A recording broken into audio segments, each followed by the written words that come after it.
Start whenever you're ready.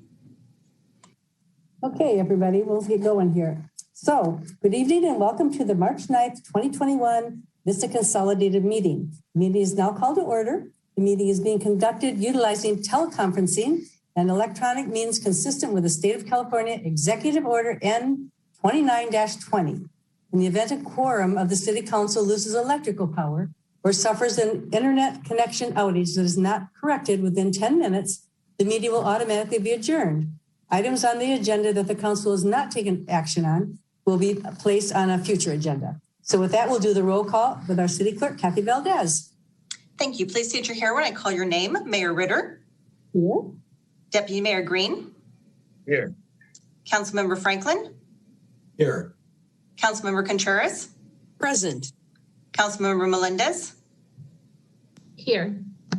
All members are present. Also joining us are City Manager Patrick Johnson and City Attorney Daryl Piper.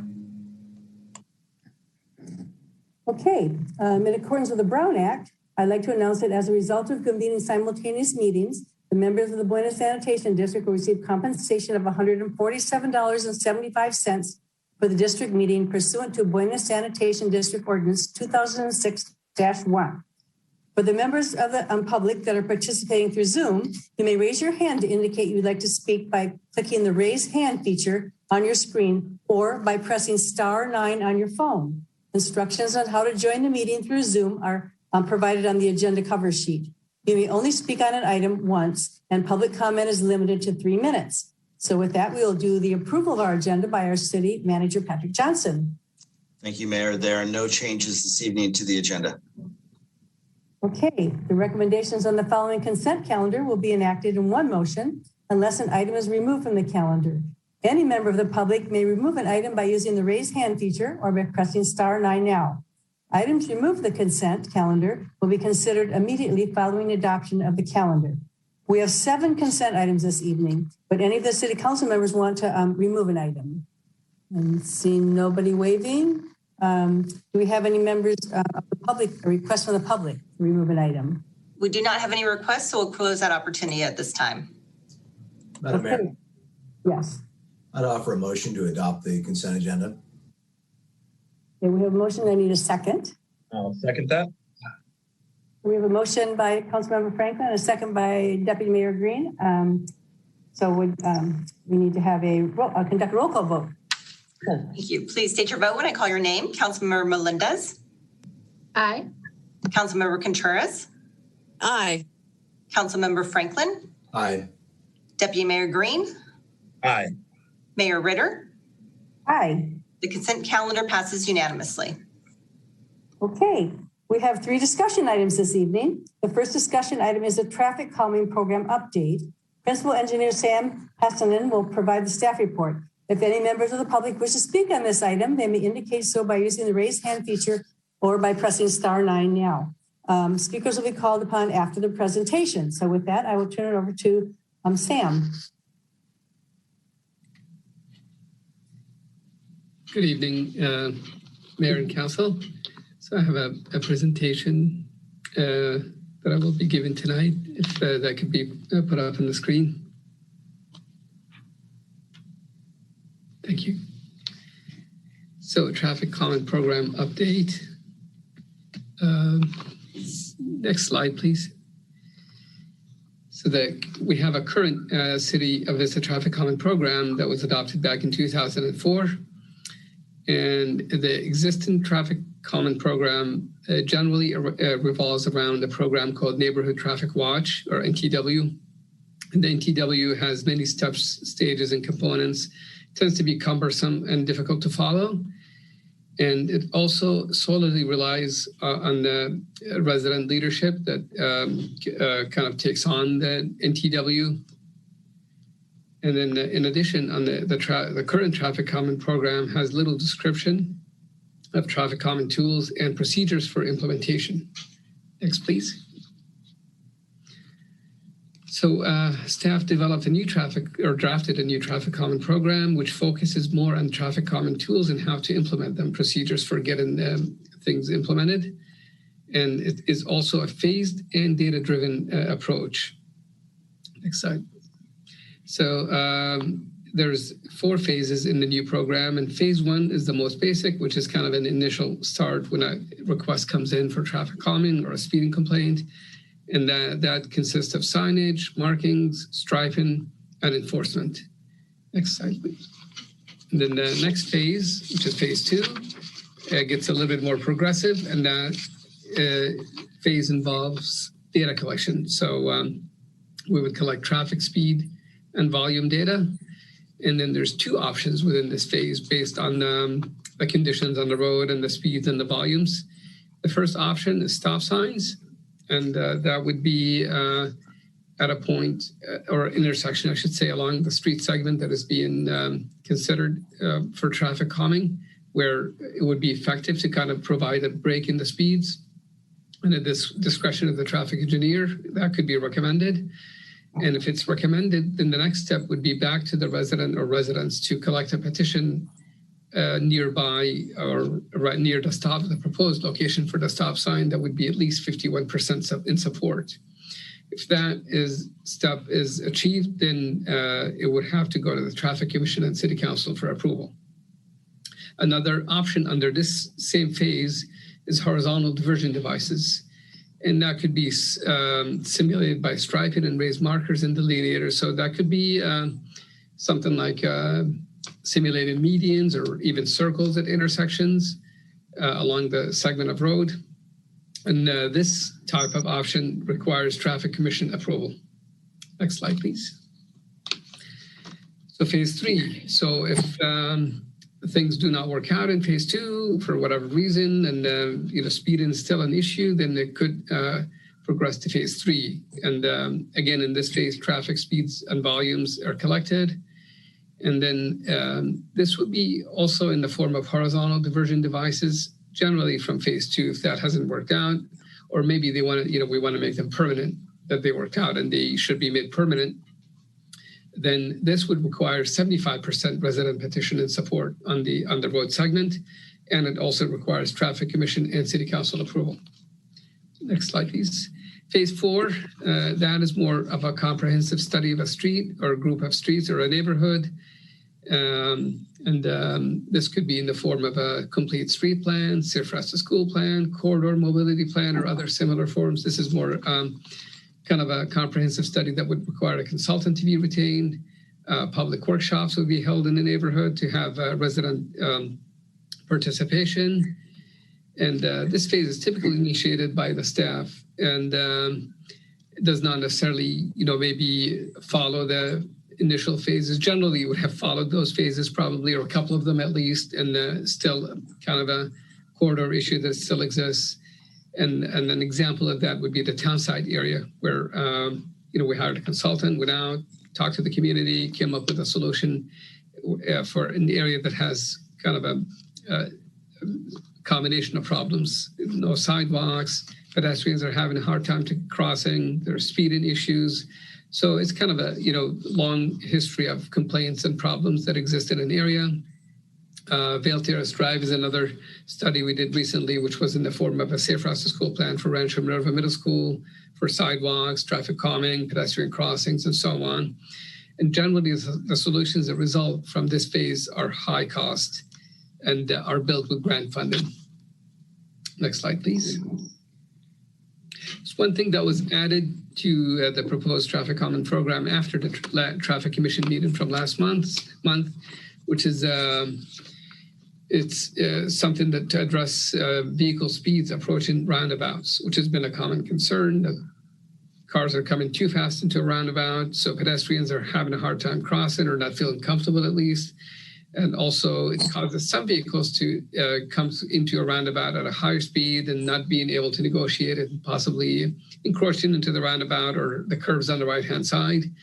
So this additional provision would allow for the installation of speed cushions approaching the roundabout, which kind of become, the speed cushion become part of the intersection control itself. Next slide, please. So that's a picture of a speed cushion, and these are made of recycled rubber, and they're bolted into the street. Kind of like a mat that is raised, and generally the dimensions of that is about 6 feet by 6 feet. And in the case of roundabouts, it probably would be just one of those, single one in each approach, since the travel lanes are usually narrow approach in roundabouts. Next slide, please. So the recommendation is to approve the new traffic calming program.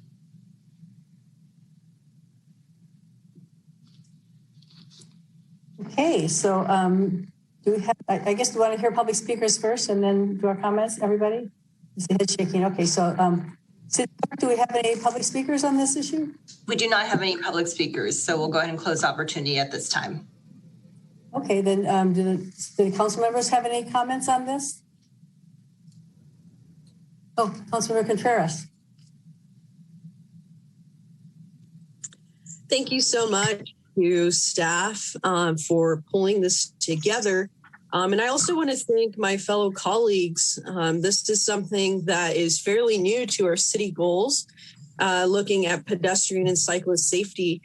And in my experience, in communicating with the city regarding excess speed and how, to better create an environment that is safe for different types of mobility here in the city.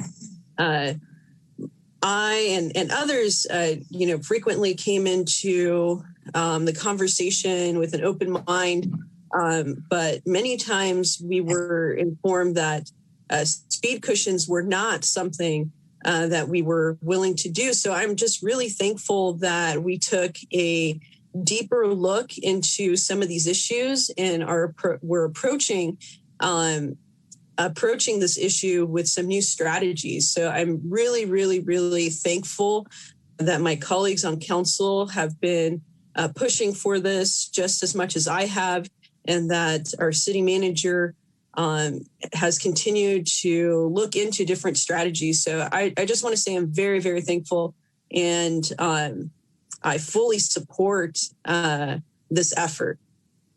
Other than that, I would like to put a motion on the floor that we adopt staff's recommendations, but I would love to hear from my colleagues to see if there's anything more that needs to be said. Okay. Councilmember Melendez. Yes, thank you, Madam Mayor. And yes, of course, thank you so much to staff for putting some of these solutions together. I had a couple of questions. I've seen different traffic calming models in different cities around North County. And I've seen different kinds of speed cushions, or those horizontal barriers, right? The ones that are described in this presentation are more shallow and they're longer. But I've also seen other devices that are similar to concrete speed bump, but they are made out of, a different kind of material, not concrete. And they are also bolted into the ground, right? But they act at a greater height, right? Which encourages, right, a real slowing down because your car is really going to go over them.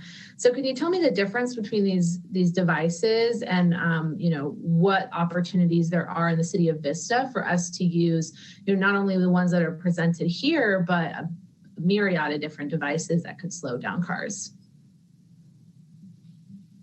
So, there's, obviously many varieties of these raised devices. There's kind of the usual speed hump, the asphalt speed hump that stretches across the road. It's kind of broad, and that's kind of what you see generally on public roads. There's speed bumps you see in parking lots, which are typically not installed on public streets. There are what is known as speed tables. Usually they raise a crosswalk. A whole crosswalk gets raised, whether it's asphalt or, recycled rubber. There's recycled rubber that stretches across the road in place of an asphalt speed hump. So, but our application in this proposed policy is very, very limited, and I should stress that it's only approaches to roundabouts, and that is the only application that we're proposing in this policy, not on road segments where you have a stretch of road like residential street where you have like 3 or 4 of those in a row, and that's generally how you see that application. So that is not being proposed in this policy. That's typically has been left to the fire department that has had a great concern, obviously, with traversing those speed humps, slowing down response times. So our policy generally has been not to install any of those in kind of the series of several of them. So this is limited only to approaches to roundabouts. And Councilmember Melendez, if I could jump in here, the fire department hasn't been supportive of speed humps or speed tables for that matter. And the reasoning is because when a fire engine comes up onto one of those with 500 gallons of water in it, it needs to almost come to a complete stop. And so from a response time perspective, the fire engine has to come to a stop, has to traverse over the speed table or the speed hump, and then it has to accelerate again. And it's estimated that it's probably going to slow the engine down by about 10 to 15 seconds for its travel time. So you can imagine if you're going to a call and you hit one area with a speed bump or two or three, that's going to have an effect on the response times getting to the patients. So that's why the fire department has not been supportive of the speed humps or the speed tables. Got it. Thank you so much for that information. I also had one other comment and question. I've seen some research about how trees and other natural barriers can also create a traffic calming effect. Where would those fit into this plan, whether that be phase one, right? An effort to slow traffic before, it's similar to signage, right? Make people more aware of themselves spatially on the road. Where do we think that trees, that would almost for me be like two birds, one stone, being able to have more green in vista and also can create a traffic calming effect? Would that be appropriate in this traffic calming update? Generally, those would be probably part of a bigger plan, like in phase 4. That would be kind of a more looking at it holistically at a whole, or long segment of street, where the proposed solutions are higher cost, where maybe a grant sought after, and the landscaping or trees are part of that. And on the residential street scale, I would say that would not be proposed, again, because we're always looking for the quicker, lower cost solutions. Trees get complicated, obviously, with irrigation and maintenance and so on. So it is generally not something we focus on too much in traffic engineering, because we want to have the devices that are positively known to slow down traffic, like a stop sign or a simulated traffic circle or something like that. So generally it would be part of a bigger plan, I would say. Got it. That totally makes sense. Thank you so much for all your information, for your great presentation. Thank you. Do I have any? Okay, Councilmember or Deputy Mayor Green. Thank you so much, Madam Mayor. And number one, just want to say thank you so much to staff, and thank you so much, Sam, for putting this together.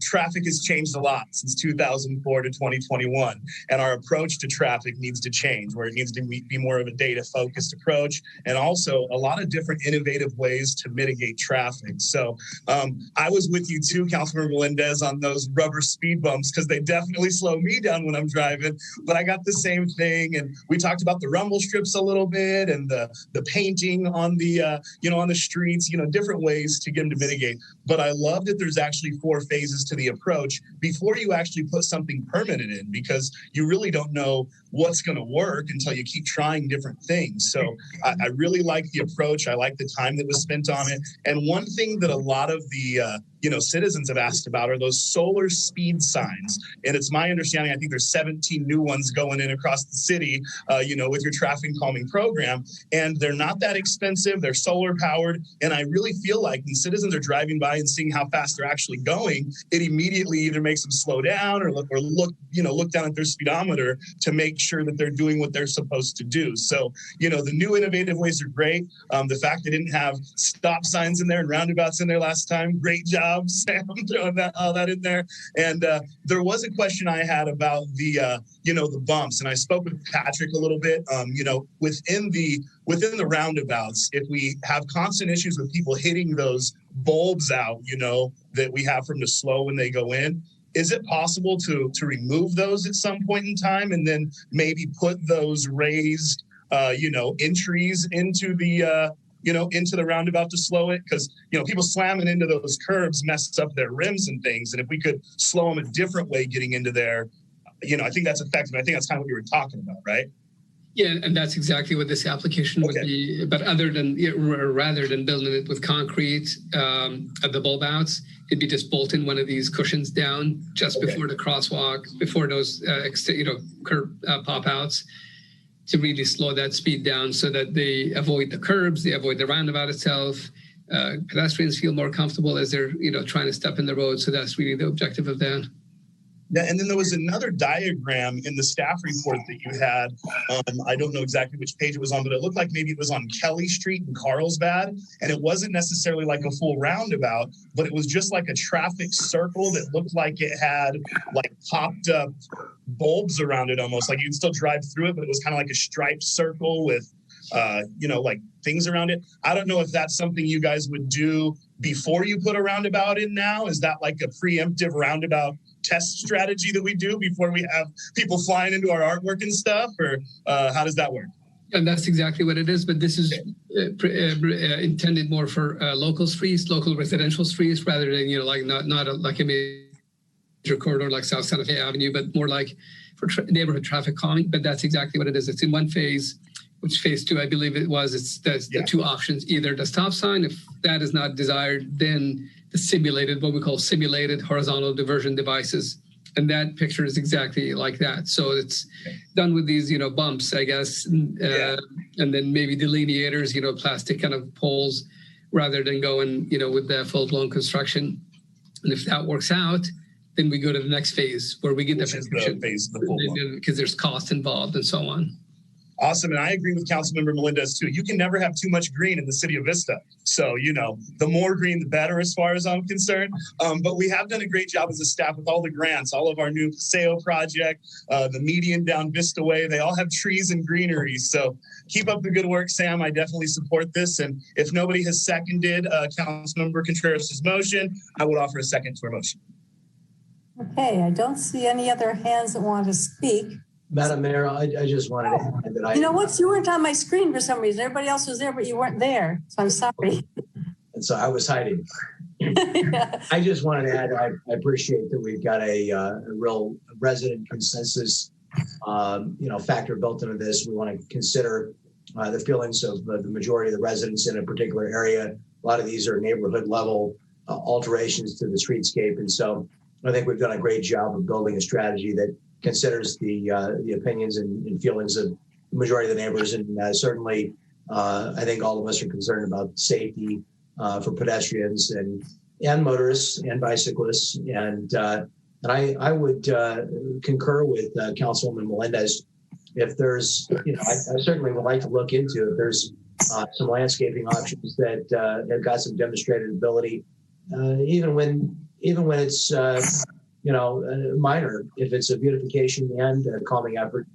Certainly always interested in beautifying our city. That's a top goal of the council. So I appreciate that. Thank you.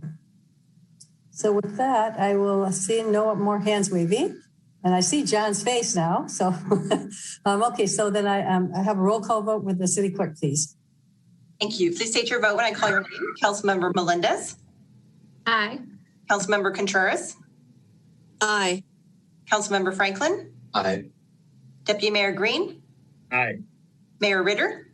Aye. The item passes unanimously. Okay, that brings us to our second discussion item. Our next discussion item is single-use plastics. And Councilmember Contreras asked for this item to be put on the agenda. So I'm going to ask her to introduce the item. Thank you so much. I just want to state that I'm really thankful that Surfrider and Oceana were able to team up to bring to the council such a beautiful presentation not too many meetings ago that really just went over what plastic pollution looks like, not just in the world, but here locally, and what communities around us are striving to do to mitigate plastic pollution.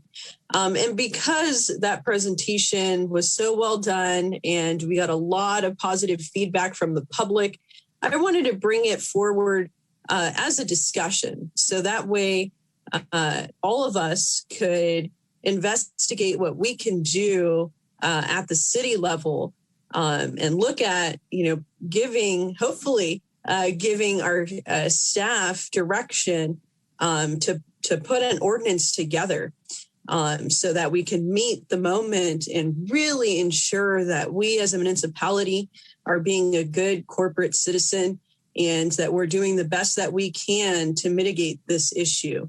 And not only that, but, at some point, we as a city are going to be fined depending on how much plastic pollution is found in our storm drains. So this is really a great strategy that can be, if there's a majority that supports it, that can be added to our climate action plan so that we can get closer to zero waste. And I am just very thankful that I have colleagues that do want to take a look at this problem. So hopefully we can come together and really bring our community some solutions that we can begin implementing here at the city level.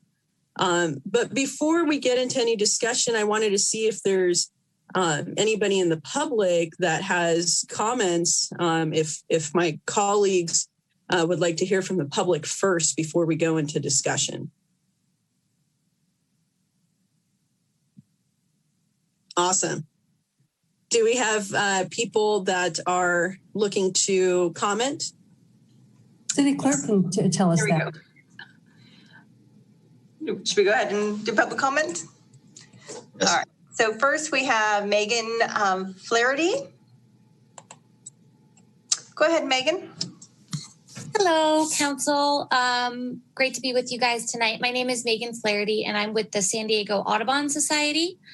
You may have heard of us. We're a local environmental nonprofit that focuses on protecting birds and other wildlife.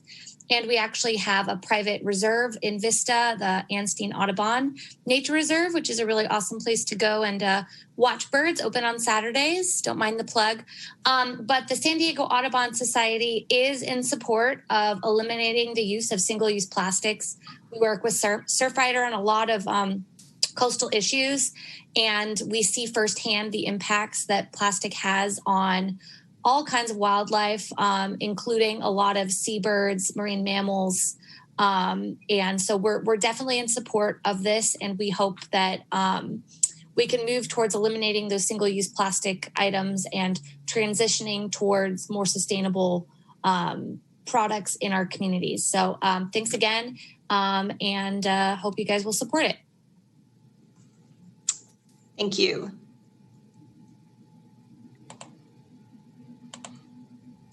Next is Laura Minacho. Go ahead, Laura. Hi, and I don't know if there's a time limit on this, but is there a time limit? 3 minutes. Oh, I got it. My name is Laura Minacho, and I'm a volunteer with the San Diego Green New Deal Alliance. We're an alliance of 54 member organizations fighting for our planet.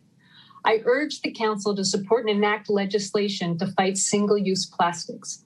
Vista can actually help small businesses see that such a restriction is not just an obstacle, but something that can actually make local businesses stronger while protecting the environment. For example, small businesses can actually grow their businesses with positive green marketing messages on social media and online sites because they're showing that they're not just thinking of profit, but actually helping the greater good. There's a Forbes article entitled, "Do Customers Really Care About Your Environmental Impact?" And in it, it talks about a 2017 study of 1,000 Americans. And the studies found that 87% of consumers have a more positive image of a company that supports social or environmental issues. 88 consumers are more loyal to a company that supports social or environmental issues. 87 would buy a product with a social or environmental benefit if given the opportunity. 92% would more likely trust a company that supports social or environmental issues. And millennials, they're the most likely group to tell their friends and family about such green businesses. In addition, such an ordinance can help cut costs because you can design an ordinance that phases and processes where businesses can ask customers in the order process itself, do you need cutlery? Do you need straws? Because most, if they're not used, are actually thrown out.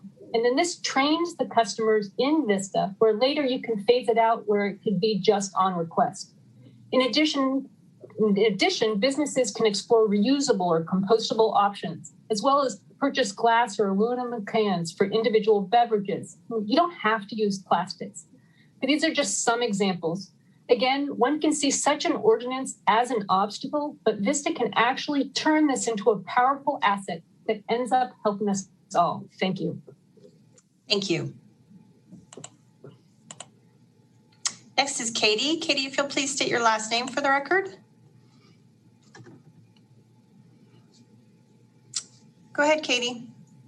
Hi, my name is Katie Gerard, and I spoke to you guys last time about plastics. So I'm a marine biologist, and plastic is extremely harmful to the environment. I think most of us know that already. But even if you try to avoid it, you're going to eat almost 100 little pieces of microplastics with every meal. Whether you grow your food yourself, no matter what you're doing, you're going to consume that.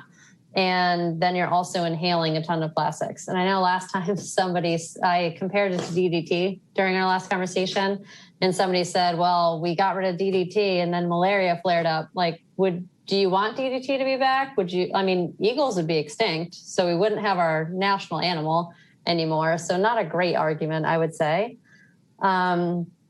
Also, we're talking about polystyrene too. So styrofoam is extremely dangerous. So plastics take thousands and thousands of years to break down, but polystyrene takes over 1 million years. And polystyrene is known to cause kidney, liver, and circulatory issues.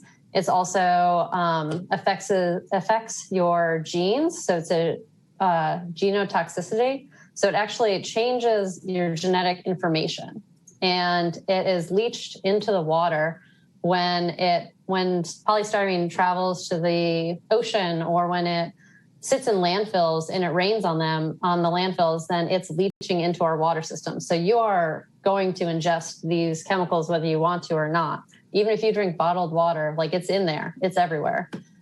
And it's not been classified as a carcinogen yet in humans because they haven't done the studies in the same way that they have with rats and mice, where it absolutely causes cancer in rats and mice. So we all know that plastic is bad for our health, and the only way to prevent this is to reduce our use of it. Sometimes plastic is necessary in like medical settings, but we didn't use plastic bags even in America until 1979, I think, is when it was introduced. And before that, people were able to get their groceries in the door. You only use a plastic grocery bag. The average life of it is 12 minutes, and it lasts for thousands and thousands of years. Like, do we really need the 12 minutes of convenience? We can't just use paper bags. We can't just use reusable bags. Like, there's so many alternatives. And there's so many great programs out there that lots of cities are starting to use with the reusables and with buy-in programs where you, instead of taking your to-go food home in polystyrene, you use reusable containers and a system you can buy into, or the city sponsors, those kind of things. I think that they're just great alternatives, and they aren't putting these carcinogens into the system that are going to affect us and our future generations for thousands of years. So I urge you to cut back on single-use plastics. And if we could all just stop using so much of it, I think it would really help all of us. Thank you, Katie. Thank you.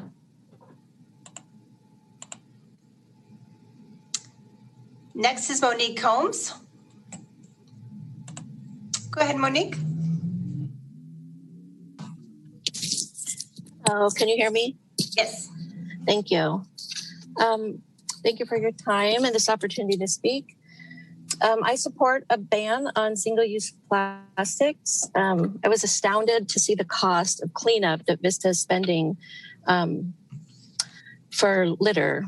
And the amount of litter in Vista, we've only been here a year from Oceanside, and I realize there's litter everywhere, but it seems to be considerably worse than a lot of surrounding cities, and it's really disappointing and really detracts from the beauty of what is an awesome city.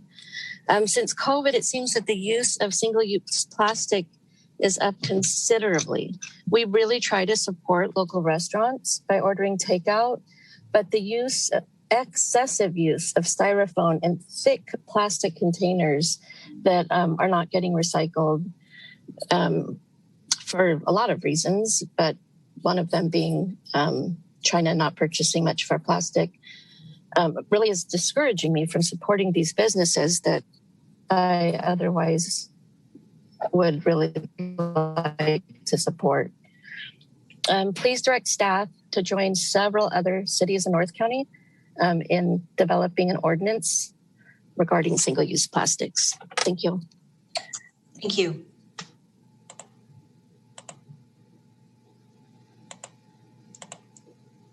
Next is Brady Bradshaw. Go ahead, Brady.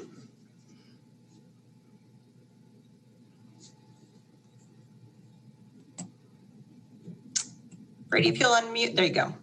All right, thank you. Good evening. Thank you for the opportunity to speak in support of city action to address the plastic pollution crisis. My name is Brady Bradshaw, and I am the Southern California Field Representative for Oceana, which represents more than 11,000 members in San Diego County. On January 12th, the majority of this council spoke words of support for city action to address the plastics crisis. I thank you for your words and encourage swift and ambitious action. Plastic pollution is not only bad for human health and the environment, as we've heard, it's also very expensive. Cities and residents are paying in many ways for the neglect of the plastic industry. For example, California municipalities are spending $420 million a year to clean up waterways and streets. On the other end, just one good example, Postmates has saved its restaurants $3.2 million by simply adopting a policy of by request only for cutlery. We've heard about human health from a biologist already on this call, and so I'll skip over that part, but I just want to remind folks that we're each consuming about a credit card worth of plastic a week, per week. While global plastic production skyrockets, we're merely beginning to understand the impact of the end product of the production. So talking about solutions, this part is really important. Recycling and waste management has not yet adequately dealt with plastic pollution in the past and cannot realistically keep up with the rising rates of production. We're expecting a quadrupling between 2014 and 2050 of plastic production. So while public awareness has also skyrocketed, consumers are still being provided the worst forms of packaging by default. This is the problem. Policies governing the production and use of single-use plastics are the most effective way to stem the flow. Some cities in San Diego County have already been leading the way. Oceanside and San Marcos are currently in the process of drafting or bringing forth the single-use plastics reduction ordinance, following the leadership of other cities like Encinitas and Solana Beach, who have already implemented them. So the movement is here now, and we're hoping that Vista can be a leader in a large-scale solution that is starting to sweep across the nation. And we support the expedient implementation of a phase-out timeline for styrofoam packaging, as well as by request only policies regarding plastic utensils, straws, stirrers, and condiment packets. Thank you again for the opportunity to testify in support of the city staff drafting an ordinance.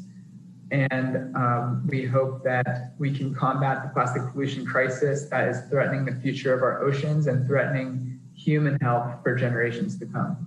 Thank you. Thank you.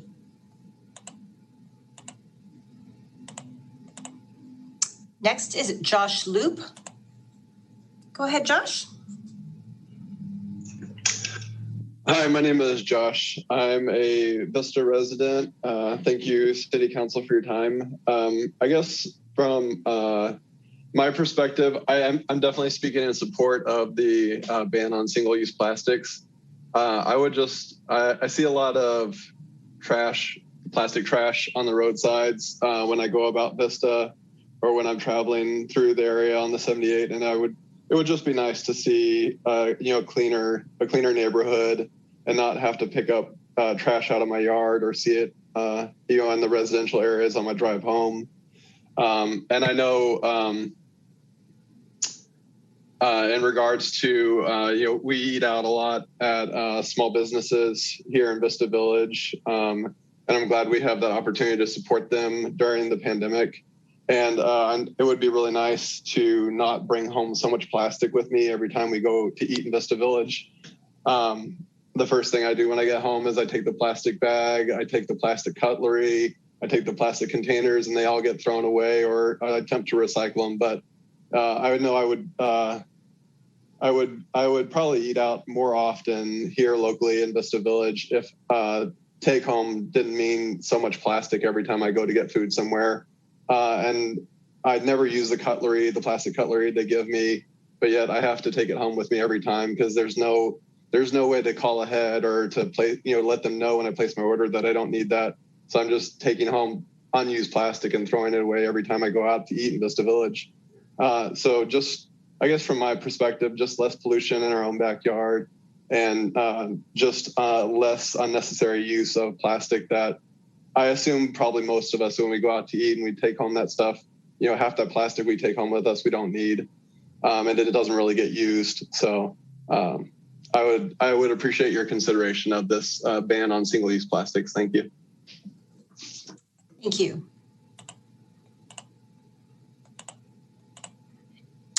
Next, the caller's identified as Climate Action Campaign. If you'd please state your name. Go ahead.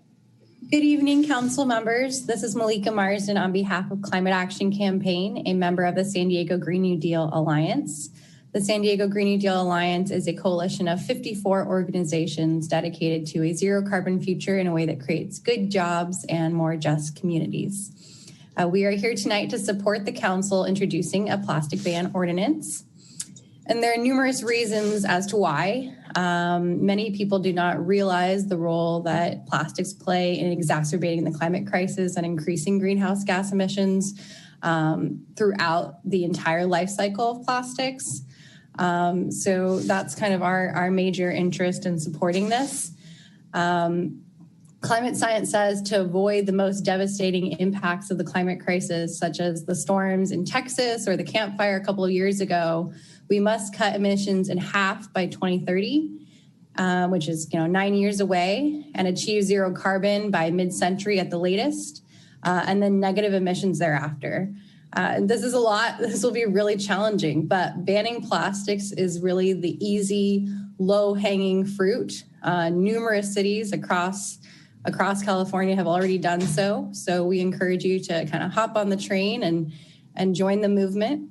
Ultimately, banning plastics is about protecting our health and our environment and ensuring a livable climate for current and future generations. Thank you. Thank you.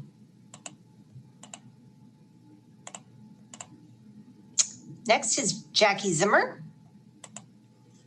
Go ahead, Jackie.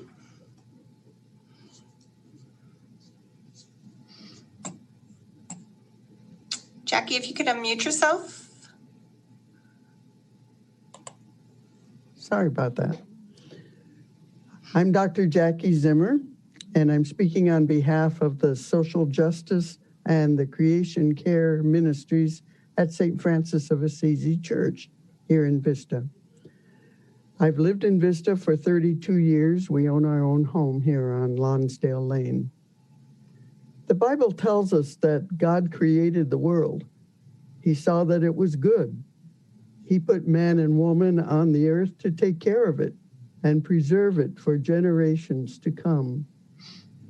Good caretakers do not misuse resources and then trash them. We live in a beautiful and enviable part of this world. My relatives in Illinois long to spend some time here, enjoying the sights and our weather, but they do not yet know about changes occurring in our region that are brought on by man's negligence. Changes in our lifestyle have been gradual, but when they are not attended to, they add up. Some examples are packaging, which at times serves more as advertising than protecting the product. The result ends up in our landfill. Street runoff carries oil and insecticides toward the ocean, along with discarded plastic items. It is painful to see pictures of the destruction of plant and animal life in our beautiful oceans. As it took time to create the earth, with time we can destroy it. We can't let that happen. If we don't address now what we can do, then who do we expect to do it? We have to start somewhere, somehow. As citizens of this community, we're looking to you, our leaders, to develop a plan to alter some patterns of behavior that threaten to diminish the quality of life in our area. For example, we can find ways to limit distribution of disposable plastic items. Recently, I brought home some fresh bagels that I love. In the bag with the bagels were 2 plastic knives, which we didn't need because we were home. But I hadn't been asked if I wanted them. Another example is the use of bottled water. I don't use it when I'm at home because I can get water from the faucet, which is perfectly good. There are more ideas that can be developed. And I thank you for your kind attention. Look forward to your discussion of the topic. Thank you. Mm-hmm.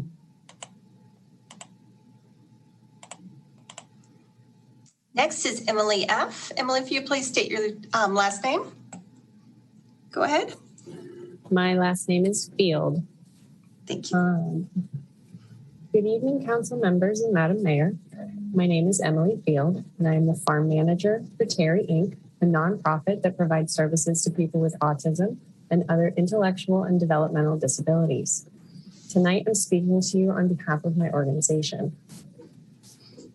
At Terry, we value sustainability in everything we do. We believe that prioritizing sustainability in all areas of life is critical to the ongoing success of our company, community, and our planet. Some of our own sustainability measures include switching to biodegradable plant-based soaps, cleaning products, and laundry detergents, eliminating single-use plastic in our facilities, using compostable products at events and in instances where single-use items can't be avoided. We've also installed gray water and rainwater systems at multiple locations, and we produce certified organic produce, eggs, pork, and microgreens at our 3 urban farms located in Vista. Eliminating single-use plastic has saved our company money, reduced the volume of waste we send to landfills, and the best part is that our staff, clients, and visitors haven't noticed anything is different. This means single-use plastic is not only an environmental nightmare, but those products are also an unnecessary waste of money. We at Terry would love to see the City of Vista take direct action in eliminating the use of single-use plastic in our city. Thank you for your time. Thank you. Next is Carol Jeffries. Go ahead, Carol. Hi. You've already heard a lot of great information, so I'd just like to express my support for any actions aimed at reducing plastic waste and or promoting the use of sustainable products and regenerative practices in our city. We can't be the last on this issue. Let's do whatever it takes to make plastic less prevalent. We're always making things easier for ourselves. That's how we got ourselves into this mess. So it's time for a little bit more personal effort on people's behalf, and maybe we need to nudge people a little bit in that direction. Obviously we do, because it's not going to happen on its own. Inertia is afoot. We just implemented the food waste collection through EDCO, and we're on a roll, and I think we just need to build on that. So let's go. Thanks. Thank you. Next is Pia Romano. Go ahead, Pia.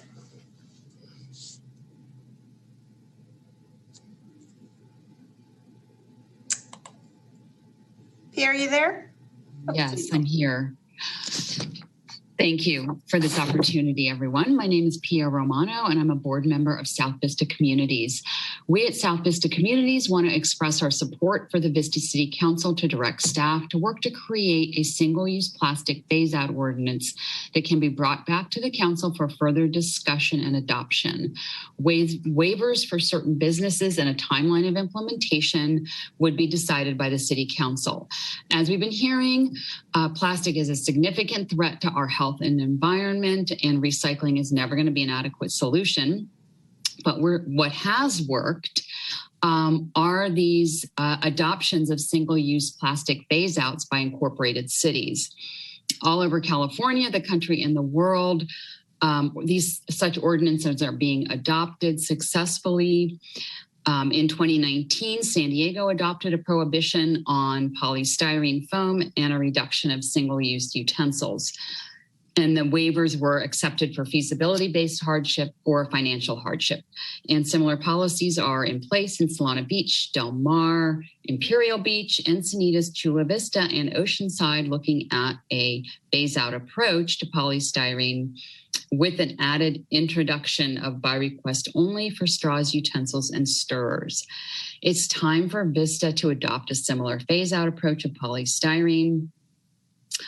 And the addition of the single-use plastic foodware items available upon request has saved companies millions of dollars.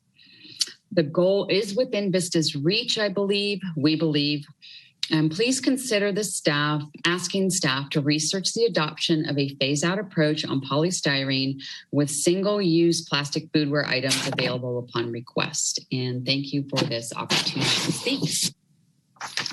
Thank you. Next is Karina Gonzalez. Go ahead, Karina. Good evening, council members. My name is Karina Gonzalez, and I'm with Hammond Climate Solutions. The statistics are alarming. By 2050, there will be more plastic in the ocean than fish. It's very clear that plastic pollution is an issue for many reasons. We've heard about the effects on humans, plastic's role in accelerating the climate crisis, and more. I strongly encourage the council to do their part in ensuring we keep our oceans clean and limit single-use plastics. Thank you. Thank you. Next is Leticia Lopez. Go ahead, Leticia. Yes, we're two people, and I'm going to go first. Good morning, City Council members and Mayor Ritter. My name is Stephanie Martinez. I am a Vista resident and a member of Poder Popular, a Vista community group. I am an 8th grade student at Wahomie Park Academy.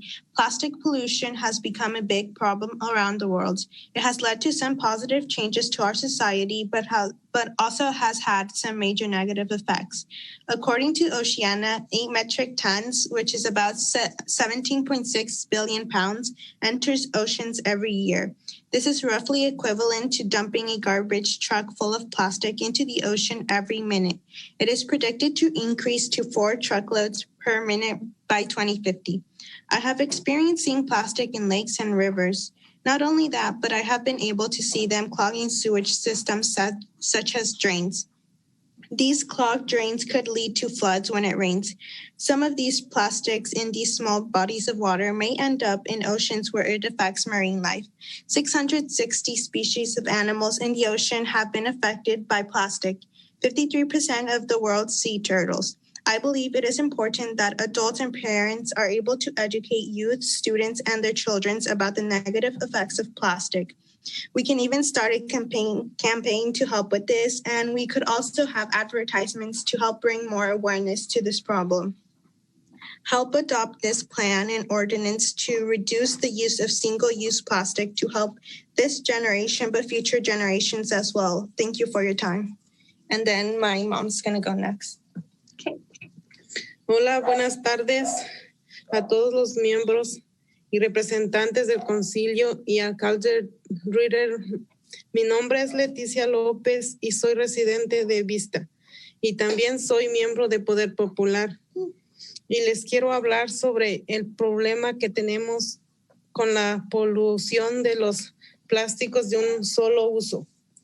Muchos de estos plásticos solo se usan una sola vez, como tenedores, popotes, cucharas, contenedores, y después terminan tirados en los pisos, ríos, calles, etc.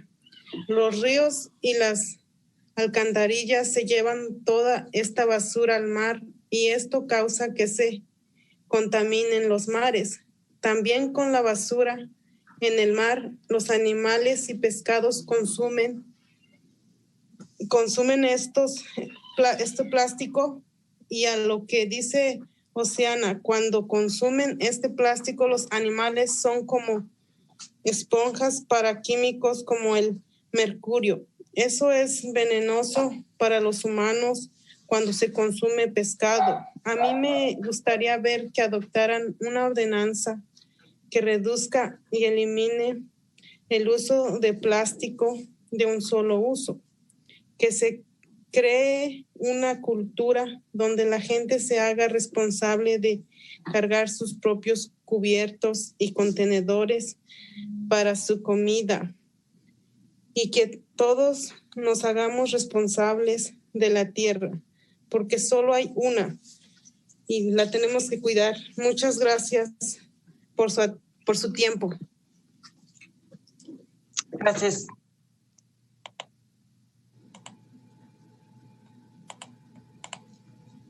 Next is Kevin Lee.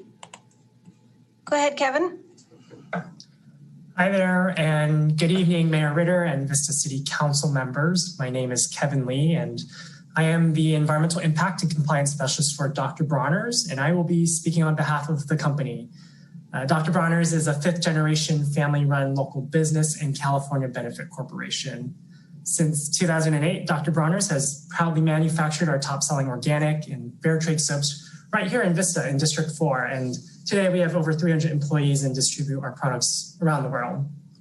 I want to thank all of you for the opportunity to speak tonight and voice our support of Vista City Council taking action on single-use plastics and reducing plastic waste and pollution in our community.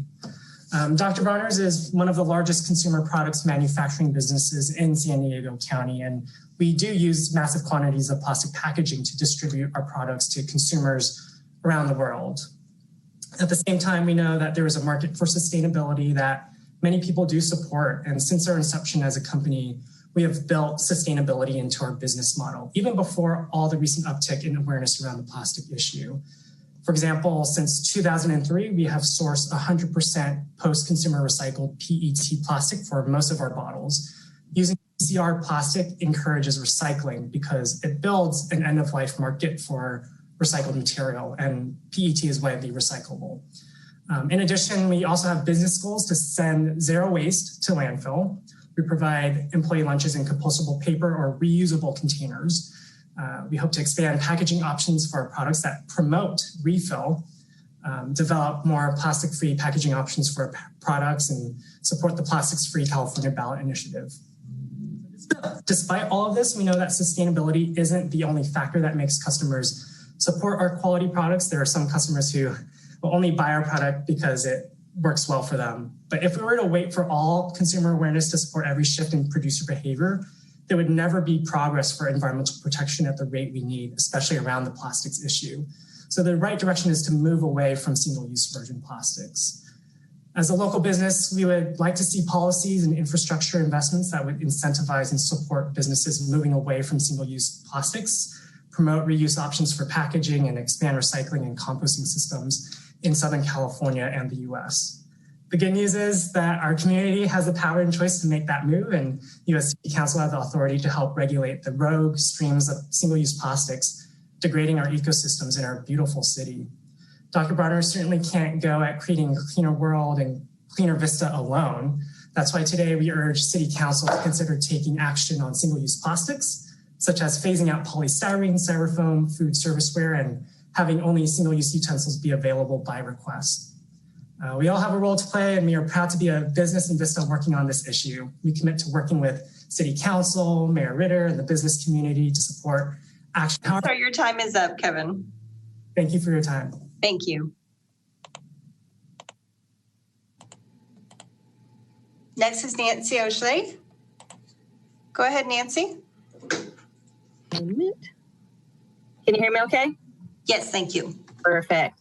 So this is Nancy Oshley, and I'm a resident of Vista, and I'm also a member of a group called the Vista Climate Action Planners, or VCAP. And one thing that really stands out for me is that this single-use plastic ordinance would fit in very nicely to our updated cap that will be looked at in the near future. There's an actual goal in this update under Strategy 6, Reduce and Recycle Solid Waste. And the goal reads, achieve 85% waste diversion citywide, which is the equivalent to reducing per capita waste landfilled to 2 pounds per person by 2030. Personally, I think we could even do better than that. But I think this ordinance would really fit in beautifully with that. And I hope that when the staff people look at it, that they can look into, making it fun for restaurants and businesses to participate. It shouldn't be like a punishment thing for people. And I like even the whole ban the use. Maybe we can put a more positive spin on, hey, let's just use less plastic and save the planet. So anyway, that's really my 2 cents worth. I'll keep it really short and sweet. But I should say too that I had the pleasure of going to the Vista Farmers Market on Saturday, and I decided, my son decided that he wanted a crepe. So I stopped by the crepe little stand there. And when I got home and I got out the utensils, they were made out of wood. And I thought that was so cool. And they work just as well as any plastic utensil, probably better. So there are lots of fun alternatives. And so I hope that we can show that to the restaurants and show them that, it doesn't have to be expensive. Nobody has to go without. People will still be able to get the plastic utensils and straws if they really, really need them. So anyway, that's all I have to say. And thank you very much for your time. Good night. Thank you. Next is Jim Riggenbach. Go ahead, Jim. Thank you, Mayor and City Council. I just want to focus my comment on the need for local leaders to take up an issue like this. And so it's super encouraging to see the City Council talk about this and consider it. The thing about plastic is it's so convenient. I don't think businesses and citizens are going to just give it up, and that sometimes businesses and citizens need to be compelled to make a change and take some action. And so this is a perfect example of how our awesome City Council can lead the way for our citizens and the rest of our area, state, country, world. And so great job. Kudos to everybody for bringing this up and talking about it and considering it. And that's it. Thank you. Thank you. Next is Jovita Serafin. Go ahead, Jovita.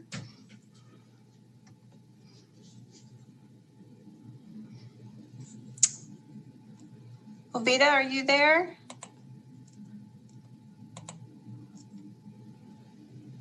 Sí, buenas tardes. Buenas tardes. Sí, mi nombre es Jovita Serafín y soy residente de Vista, miembro de Poder Popular y también líder y capitán de Guerreras en Acción por un Vista Limpio. Estoy aquí para pedirles, por favor, adopten la ordenanza para reducir el uso de plásticos en Vista, ya que se gastan $12 millones en limpieza en el condado de San Diego e Imperial. Y eso es demasiado. Como capitán y líder de Guerreras en Acción, que es un grupo de voluntarias que limpiamos los miércoles en el vecindario de Townside. He visto mucho plástico que contiene mucha contaminación, como contenedores, cucharas, tenedores y platos desechables y basura en las calles y alcantarillas. Y cada miércoles que recogemos basura, las calles ya están llenas de plástico y basura y sacamos mucha basura y plásticos de las alcantarillas. A veces recogemos hasta 7 bolsas de basura. Nosotros somos un grupo que no recibimos dinero de ninguna organización. Somos voluntarias, mamás y abuelitas que nos juntamos para limpiar nuestras calles y lo hacemos de corazón. Porque creemos que cuando tenemos un ambiente limpio, también tenemos un vista saludable. Por favor, adopten esta ordenanza. Es sumamente importante para la salud de nuestra comunidad y de generaciones futuras. Muchas gracias por su tiempo. Buenas noches. Gracias.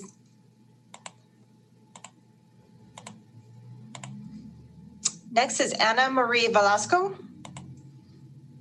Go ahead, Ana. Good evening, council members. My name is Ana Marie Velasco. I am a retired teacher, elementary and middle school, and a member of the Plastic Free Escondido. Thank you for listening. I'm looking at you guys, and this is getting long and tiring. So kudos to you for being there. Let me give you just two statistics, and then I'll move on. The first one, there's 335 million tons. I want to repeat that. 335 million tons of plastic produced globally every year. 50% of that is single-use plastic. If you can just picture the amount that we're talking about, right? And then it's mostly thrown away.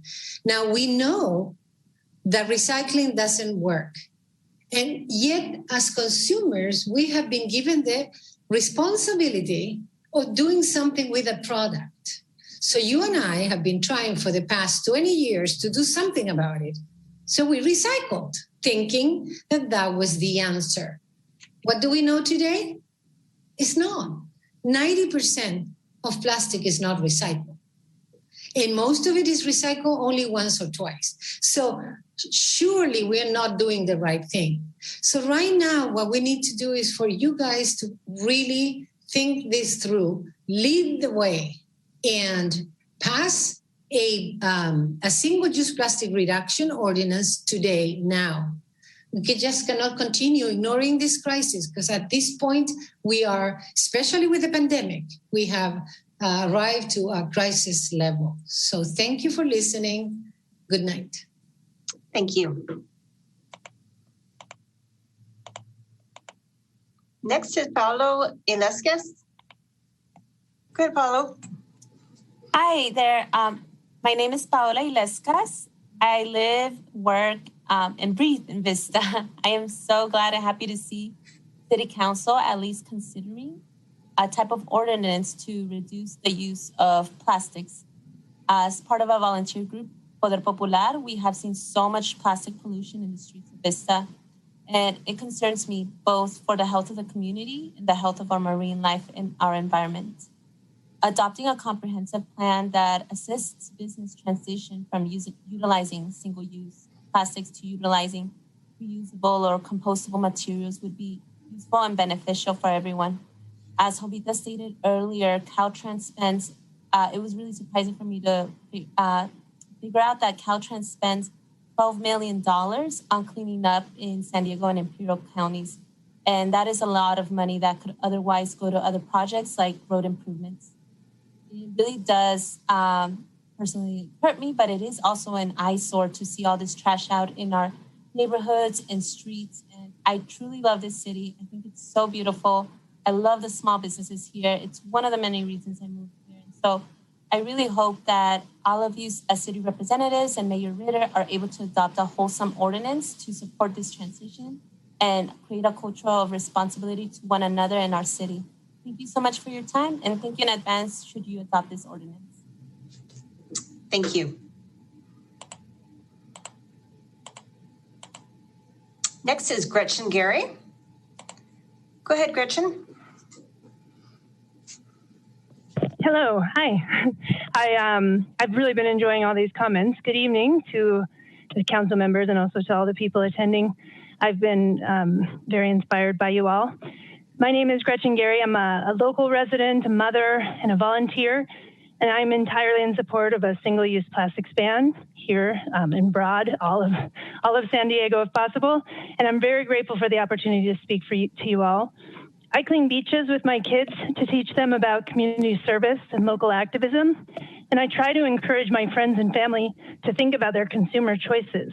Simple things like using a reusable water bottle instead of buying that massive pack of single-use water bottles at Costco, or just refusing the plastic bag when they offer it to you at the store, whether that's retail or the grocery store, and passing on plastic cutlery when it's offered, which by my research is never recycled in the city of San Diego. It's pretty outrageous to think that we take something that is essentially indestructible and we use it once and then toss it into the earth. Well, it will last thousands of years in landfill or worse, littered in our environment or floating in the ocean. Awareness is the first step to change. I ask that you all take a leadership position in helping businesses and citizens to think differently about their choices and the waste they create for the health of our community and for the health of our future generations. My kids are counting on us all to make the right choices. Thank you for consideration on this important matter. Thank you. Next is Joe. Joe, if you'll please state your name, your last name. Go ahead. Good evening, council members. I'm Joe Hood and I live in Vista. Here are some mind-numbing facts. Humans buy 1 million plastic bottles per minute. That's 1 million bottles per minute. 500,000 straws are used around the world every day. Americans discard 500 billion styrofoam coffee cups every year, and most of those will still be present in our landfills 500 years from now.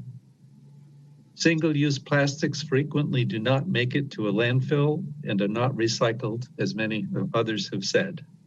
Just look around our streets and sidewalks to see the trash. Our oceans and beaches are overwhelmed with discarded plastic. Tragic. Vista must do its part in reducing this tragic pollution. Please move forward quickly today toward banning single-use plastics. Thanks so much. Thank you. Next is Janice Jones. Go ahead, Janice. Good evening, Mayor Ritter, council members, city staff, and all the folks that are listening in. Thank you so much for your comments. I had an outline prepared of what I want to say, but I've closed that document and just want to say how moved I've been by all the speakers tonight. I've been brought almost to tears several times. Your passion, your heart, your concern for the environment and our community are truly, truly inspiring. The only thing I could possibly add to this conversation at this point is that as a Surfrider volunteer and one of the presenters from the January 12th council meeting, I will do everything I can as a Vista resident, a Surfrider volunteer, a community activist to support whatever actions are taken. I will personally visit restaurants, talk to them about what they can do to begin to transition to more sustainable practices. Once we're able to, I will host a booth at the Strawberry Festival to raise awareness for community members. I'll do whatever it takes in our community to make sure that this transition is smooth. And all I ask of all of you is to do your part and move forward with this. And I know sometimes I lose hope when I'm cleaning the beach or even picking up trash in our neighborhoods. I get very discouraged, but I am feeling so full of hope tonight. And I just appreciate everyone that's here. So thank you for your time. Thank you for listening so patiently to everyone. Thank you, everyone, for your beautiful comments, and I look forward to working with all of you. Thank you. Next is Suzanne Hume. Go ahead, Suzanne. Hi, Hi, and thank you so much. Thank you so much to everyone who's called in. This is such an important topic. I am the educational director and founder of Clean Earth for Kids, and also a very proud member of Surfrider, the Surfrider Foundation, Oceana, North County Climate Change Alliance, the Green New Deal Alliance as well. So thank you so much for everyone that is called in tonight. Plastics are a public health issue. Plastics and pesticides contain phthalates. Phthalates are hormone disruptors, and they can change a male frog to a female frog. This week at the state level, there were discussions, very important committees in which we attended and submitted agenda items. One of our students was also recognized for submitting poetry. And in those very important meetings, there were people from around the world speaking about how we need to take action on plastics now. These researchers have done extensive work. One of our own consultants, Dr. Sarah Jean Royer from Scripps Institute of Oceanography, did a report and discovered, and it was in the BBC, about how plastics emit methane. That was the first time that was discovered. So absolutely, this important action on plastics, banning single-use plastics and following the examples of Encinitas and Solana Beach and others is really important and absolutely should be part of the climate action plan and a part of a zero waste plan. And the people who called in tonight, wow, how fabulous. What amazing members of the community and organizations there are speaking about creation care. I really like everyone to think so much about the public health concerns, in addition to our concerns about water and air, marine mammals, and ecosystems, but thinking about phthalates and our future generations. We must protect our kids. It's so important. We could go on and on about statistics, but I just would like to say thank you for taking these actions, and we appreciate you. Have a wonderful night. Thank you.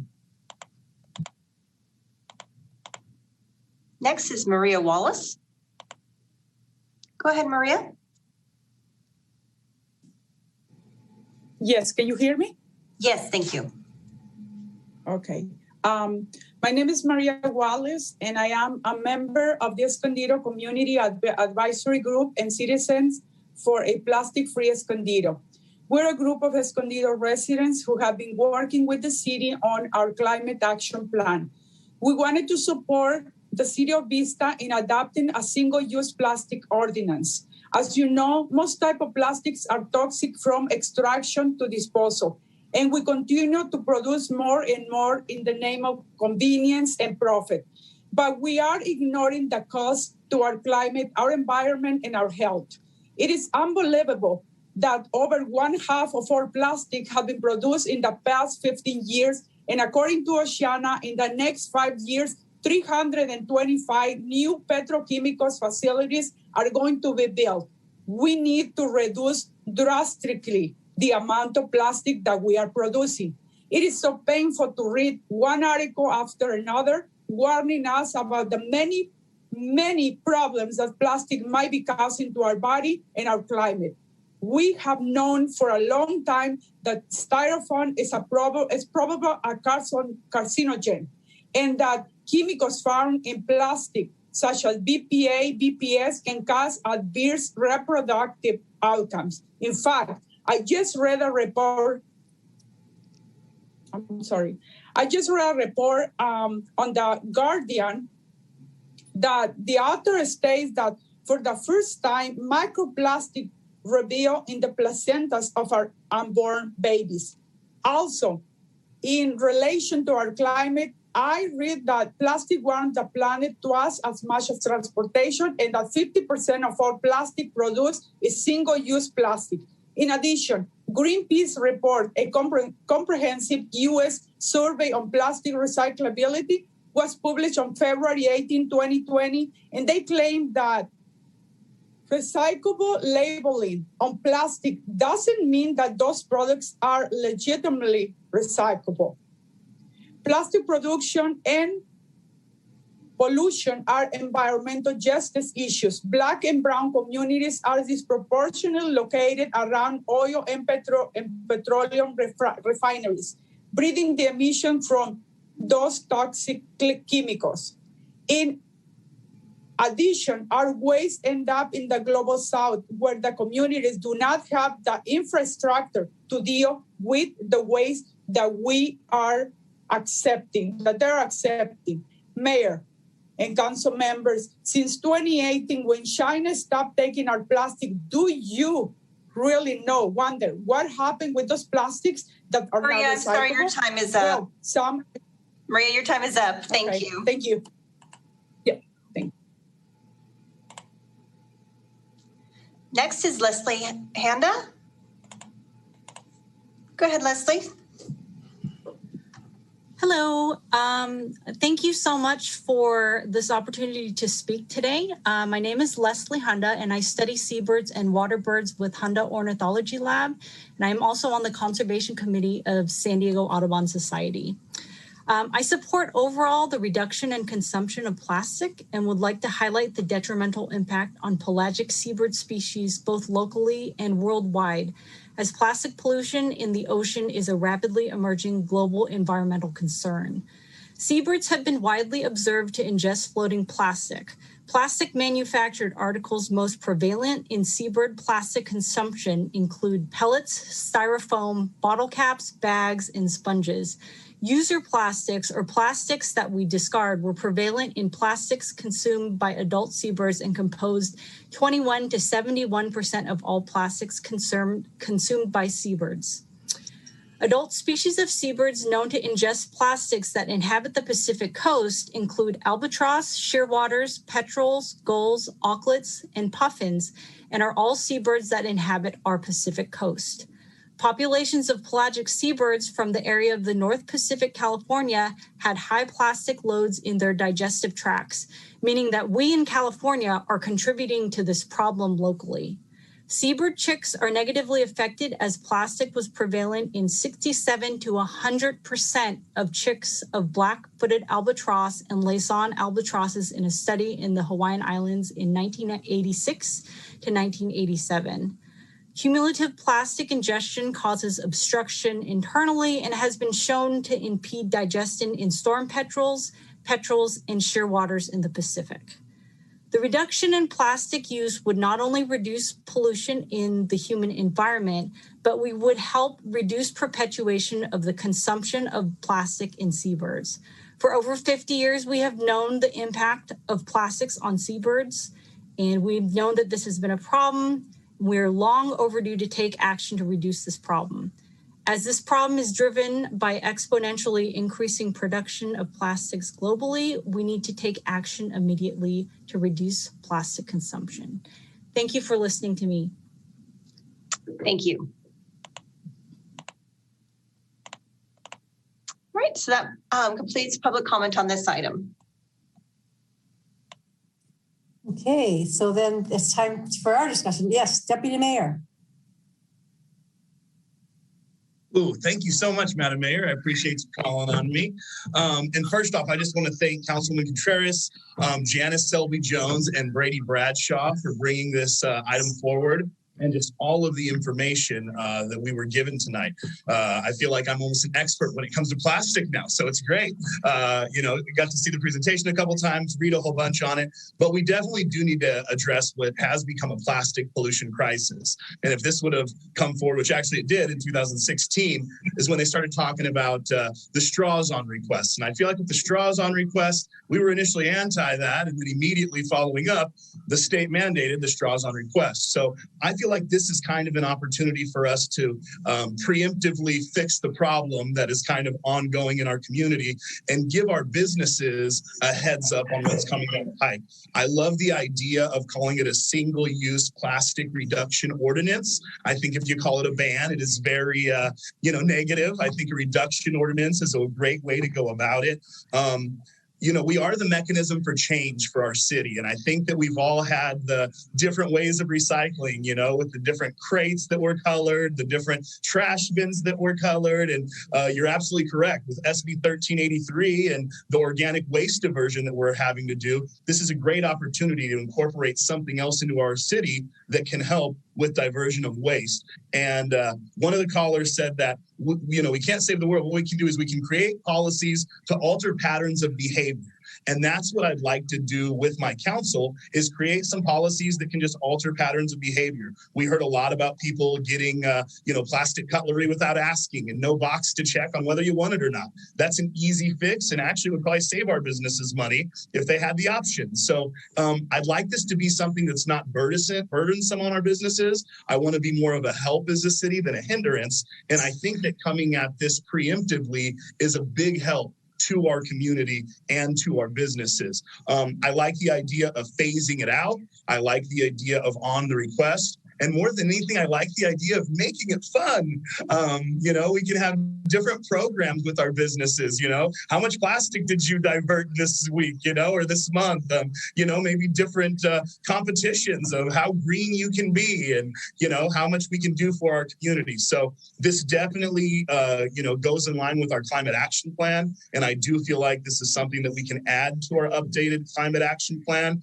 And this is a real great reason why it's so good to have a diverse council. Because I'll tell you what, the plastic, thing and the recycling thing, that's not on the top of my list. I'm big on business. I'm big on budgets. I'm big on numbers. Councilman Contreras has talked about this a lot. I love that she is so into the environment, that she has her finger on the pulse of the community when it comes to issues like this, and she brings them forward. So Councilmember Contreras, again, hats off to you. This is something that I do support. I'd like to direct staff, as I'm hoping the majority of the council will, to just come back with a program and make sure that you implement waivers and timelines for implementation, and just something that really makes sense for our business community, that's not going to be a big burden on them, but that will help nudge them in the right direction and get our city moving in the right direction towards that net zero emissions where we inevitably want to be, in the net zero waste for our community. So I think this is definitely a big thing. Thanks again to all the callers who called in. You're definitely all passionate in your own way about different issues when it comes to litter.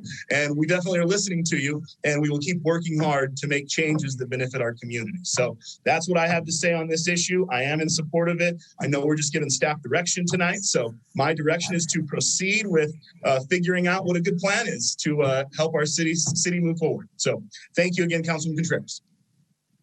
Councilmember Melendez, do you have any comments? Sure. Thank you so much. Again, I do also want to echo those thanks. Thank you, Councilmember Contreras, for bringing the community together on this issue. And thank you so much to all of the speakers. I feel like I learned so much. And as a millennial who is very attracted to business that prioritizes social and ecological well-being, I know that this is where we're headed, right? This is where we're moving forward. And sometimes when we look at the current state of the situation, just all the destruction that our human behavior has caused, the amount of waste that there already is out there, right, in the world, it can almost feel like it's like a little bit too late, but this really is such a hopeful ordinance to get ahead of the problem, like we're saying, and to take a different approach. So when I think about being a good steward to my community, when I think about being a responsible citizen, I think about my behaviors, right? What I consume, how I act, how I treat other people, how I treat the planet, how I treat animals. And this really does align with my values. So I really appreciate that I have the opportunity to support something like this. I'm excited to see how it develops and comes back in front of us so that we can make sure that it's going to be the best possible outcomes for the community, for our business community, for consumers in our community, and of course, something that the city can be proud of bringing forward. So I 100% support this, and thank you everyone who's contributed to the conversation. Go down to Councilmember Franklin. Thank you. I made a few notes of important remarks that were made. I really liked what Gretchen Gary said, and she said awareness is the first step to change. And I think as leaders, we can do a great deal to make the community, the business community, aware of this problem. And, I noticed even before the state acted to ban plastic straws that consumers had spoken out to restaurants and let them know that it was important to them. And we saw a lot of restaurants, ones that I dine at here in Vista, adopt paper straws before it was mandated. So I'm a firm believer that when consumers speak up and they let businesses know what's important to them, I think we do rapidly see change. And it takes, just a few voices of customers speaking up. So I think probably one of the most important things that we can do, and I think when staff brings this back to us, and I also encourage staff to bring it back to us, I think what we need is a menu of options. There's a lot of different ways that we can approach this need for change.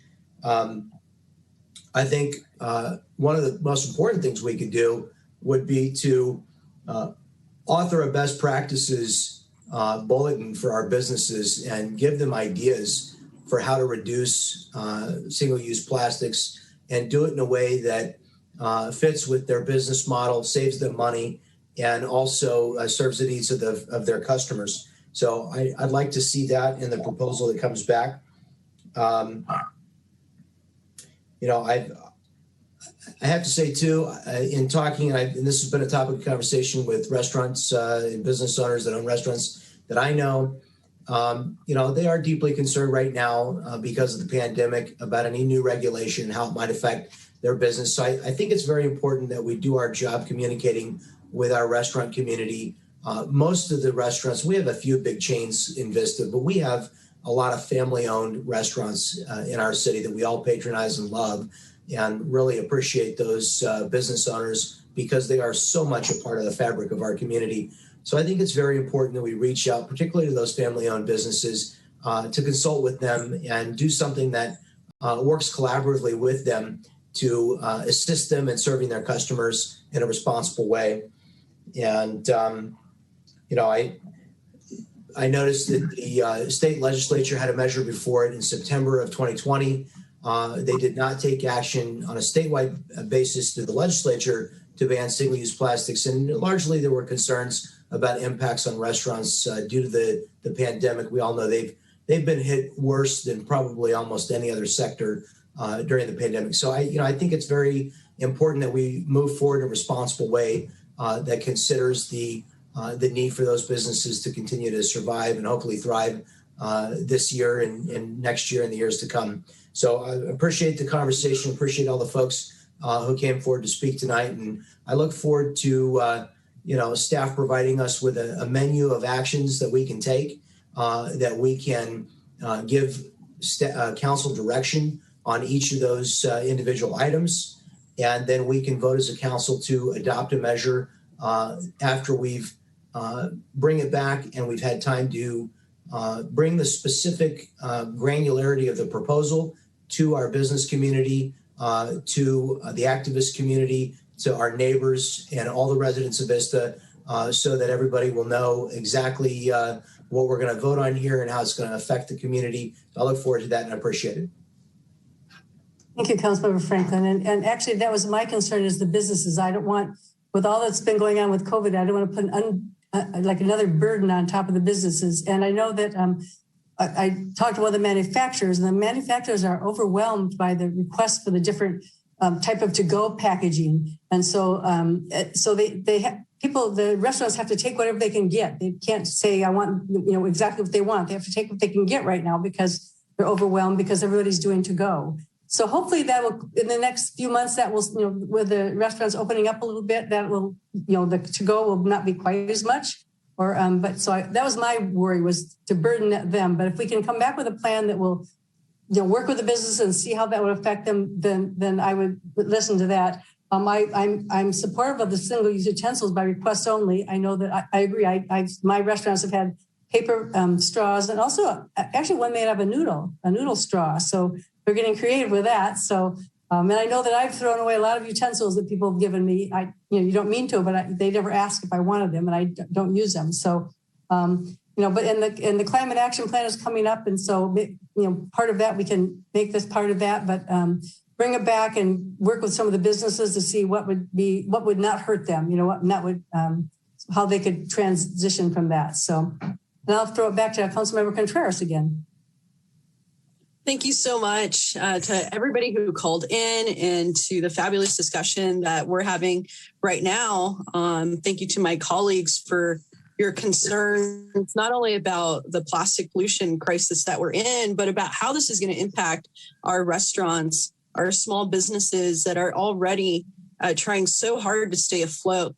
And I think that we have consensus here with this body that, you know, we don't want to create a situation during this pandemic that is going to cause more confusion or make it harder for our businesses. I think the community understands that.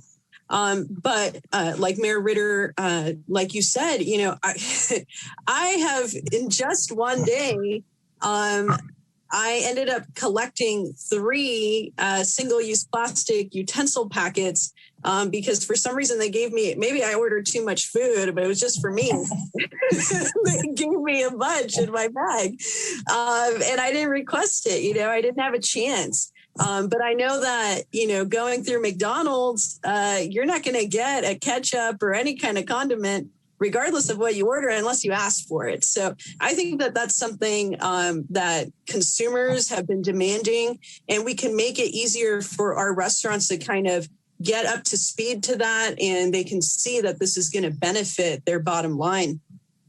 Because of, you know, us having a discussion, I do want to just offer a motion to ensure that all of our concerns as a council and our requests are going to be honored and brought back by staff so that we can have an ordinance in front of us, have one more discussion, and possibly be the first inland city to approve of an ordinance that is going to do something to mitigate our plastic crisis. So on page 13, of the presentation packet for this this discussion, we're looking at the City of Oceanside's ordinance, right? And so they have a phase out of certain things. So, you know, because we are in this pandemic, I do believe that the best way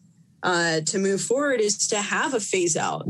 But I do believe that the City of Vista, through, you know, the Wave, the Moonlight, and the Senior Center, that we can be a shining example to our small business community and take the initiative to begin this without a phase out. So I do completely hear that, you know what, for businesses where this is going to be a little bit too big of a hurdle initially to jump on board, you know, let's find a way to have waivers for those that are experiencing hardships, right? And what can the city do to steer them in the right direction? I really liked Councilmember Franklin's suggestion of a green, you know, bulletin of, you know, what are certain strategies and ongoing conversation as new technologies come on board, so that we can keep our businesses up to speed. So I would offer a motion that staff bring back to council before July of this year strategies on phasing out polystyrene, also known as styrofoam, looking at single-use plastics on request. So that would be straws, stirs, utensils, and condiment packets. Looking at what a single-use plastic phase-out would look like, right? So we can discuss that in a little bit more in a comprehensive way. Again, for the City of Vista to be a good corporate citizen and be an example and implement single-use plastic elimination as soon as possible, and including polystyrene. And how can we make it fun, right? That would be great.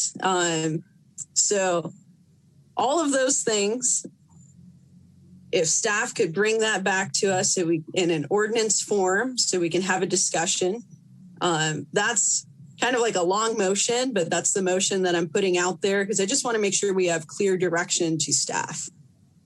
Madam Mayor? Yes. I just wanted to ask staff, because it is a long motion and we don't have any of the specificity yet. Does staff need a motion on this, or does staff have consensus of council and know what they need to bring back to us? So I have consensus of council to bring back all of these items and information on them, working with the business community. However, the last comment made by Councilmember Contreras was to bring back an ordinance.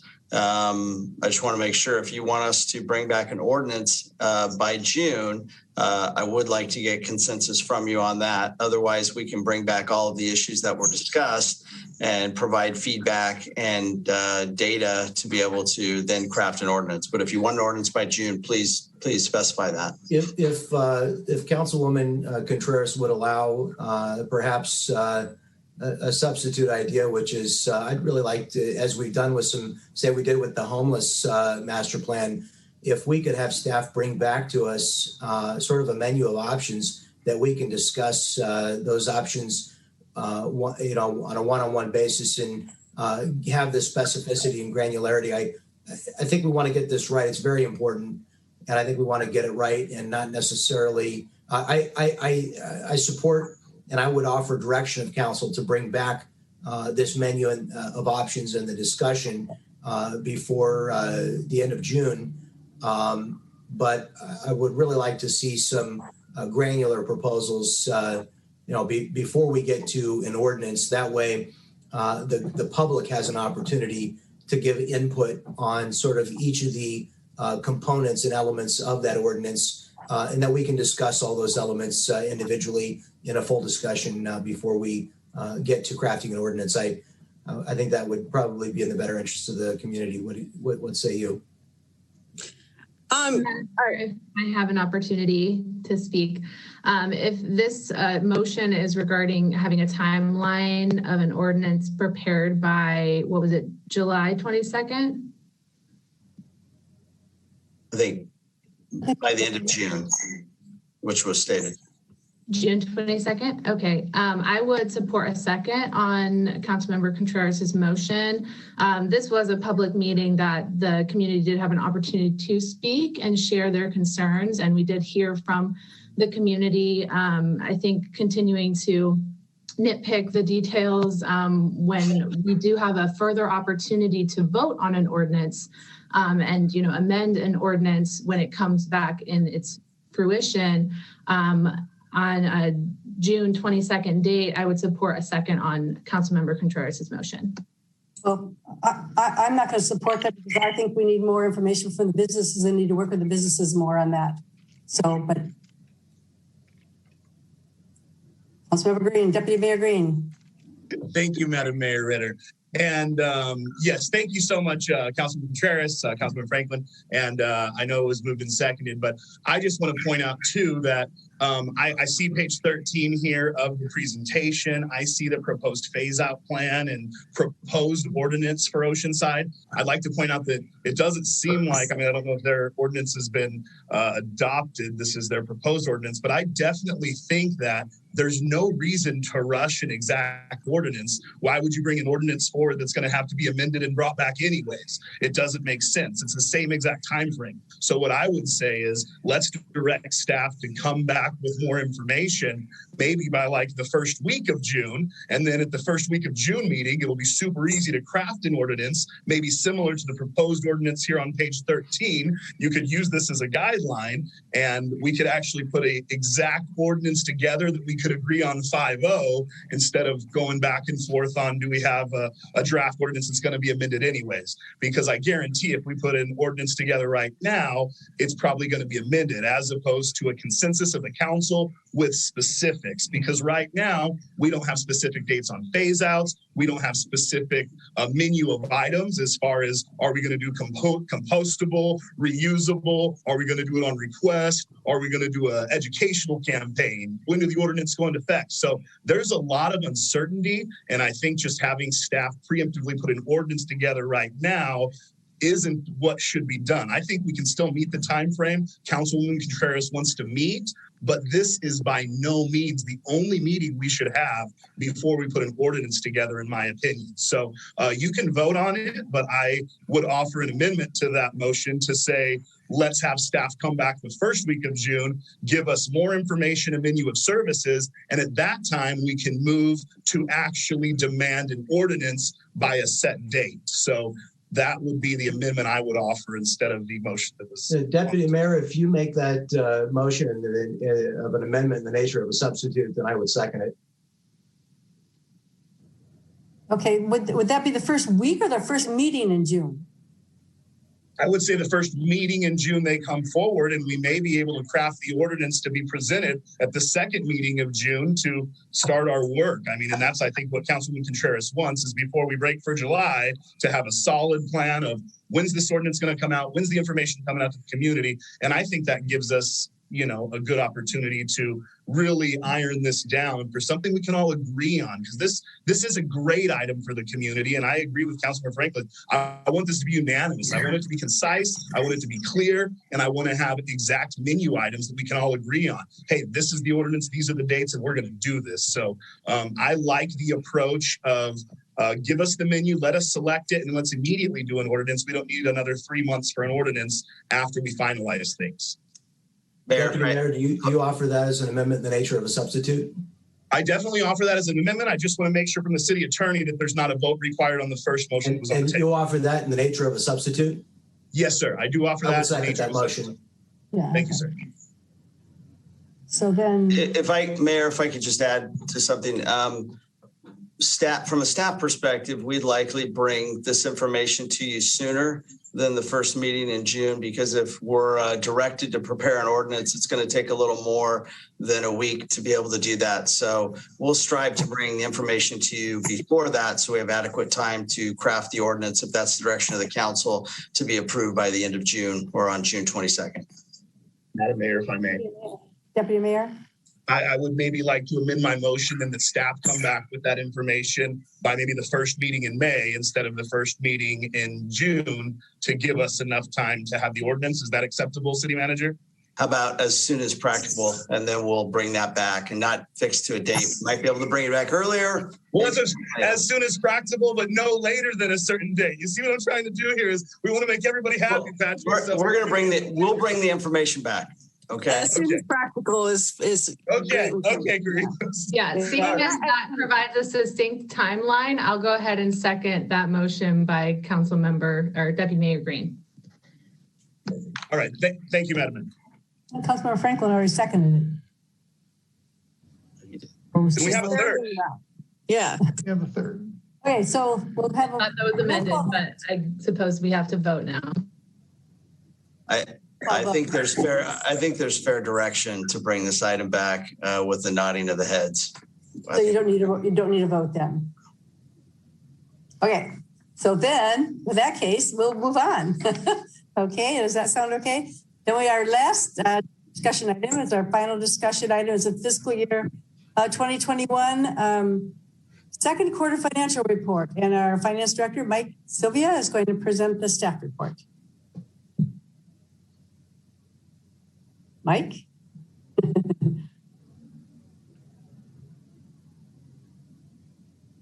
Good evening, Mayor and Council.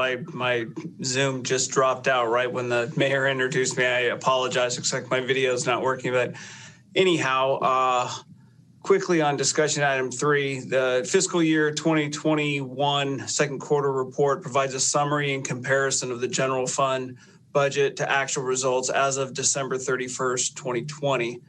The report includes proposed operating and capital budget amendments for the city and an operating budget adjustment for Buena Sanitation District. Specific to the general fund, revenues and expenditures are consistent with budgetary expectations for the second quarter, even with the presence of the COVID pandemic. It's important to note, though, that significant amounts of cash receipts are not received evenly throughout the year. So we wouldn't expect to be quite at 50% at this time. And in fact, we're just under 38%. Similarly, some expenses are more heavily weighted to the second half of the year. And we see that as well with expenses where we're just under 41%. There are 4 budget adjustments requested as explained in detail in Exhibit 2 on page 8 of the agenda report. The largest impact on the general fund is an increase of $60,000 in building plan check consulting services with an equal revenue offset to ensure that we've got adequate resources available to handle a larger than anticipated volume of project submittals. The largest impact on other funds is a $53,615 increase in Vista Sewer Fund capital expense to fund the Laurel Creek sewer improvements, which are needed to repair and replace existing sewer components. And that's in lieu of a new sewer main because it couldn't be constructed due to environmentally sensitive habitat that had migrated to the area within the development that was originally proposed for the sewer main. The developer of the site has deposited sufficient funding for this budget adjustment with the city. And so with that, staff's recommendation is for the City Council to receive and file the fiscal year 2020-21 second quarter financial report and adopt 2 resolutions. The first for the city, amending the operating budgets for fiscal year 2019-20 and 2020-21, and capital budgets for fiscal year 2020-21 and 2021-22. The second recommended budget adjustment would be for Buena Sanitation District, amending the operating budget for fiscal year 2020-21 and fiscal year 2021-22. And with that, I'm available if there are any questions.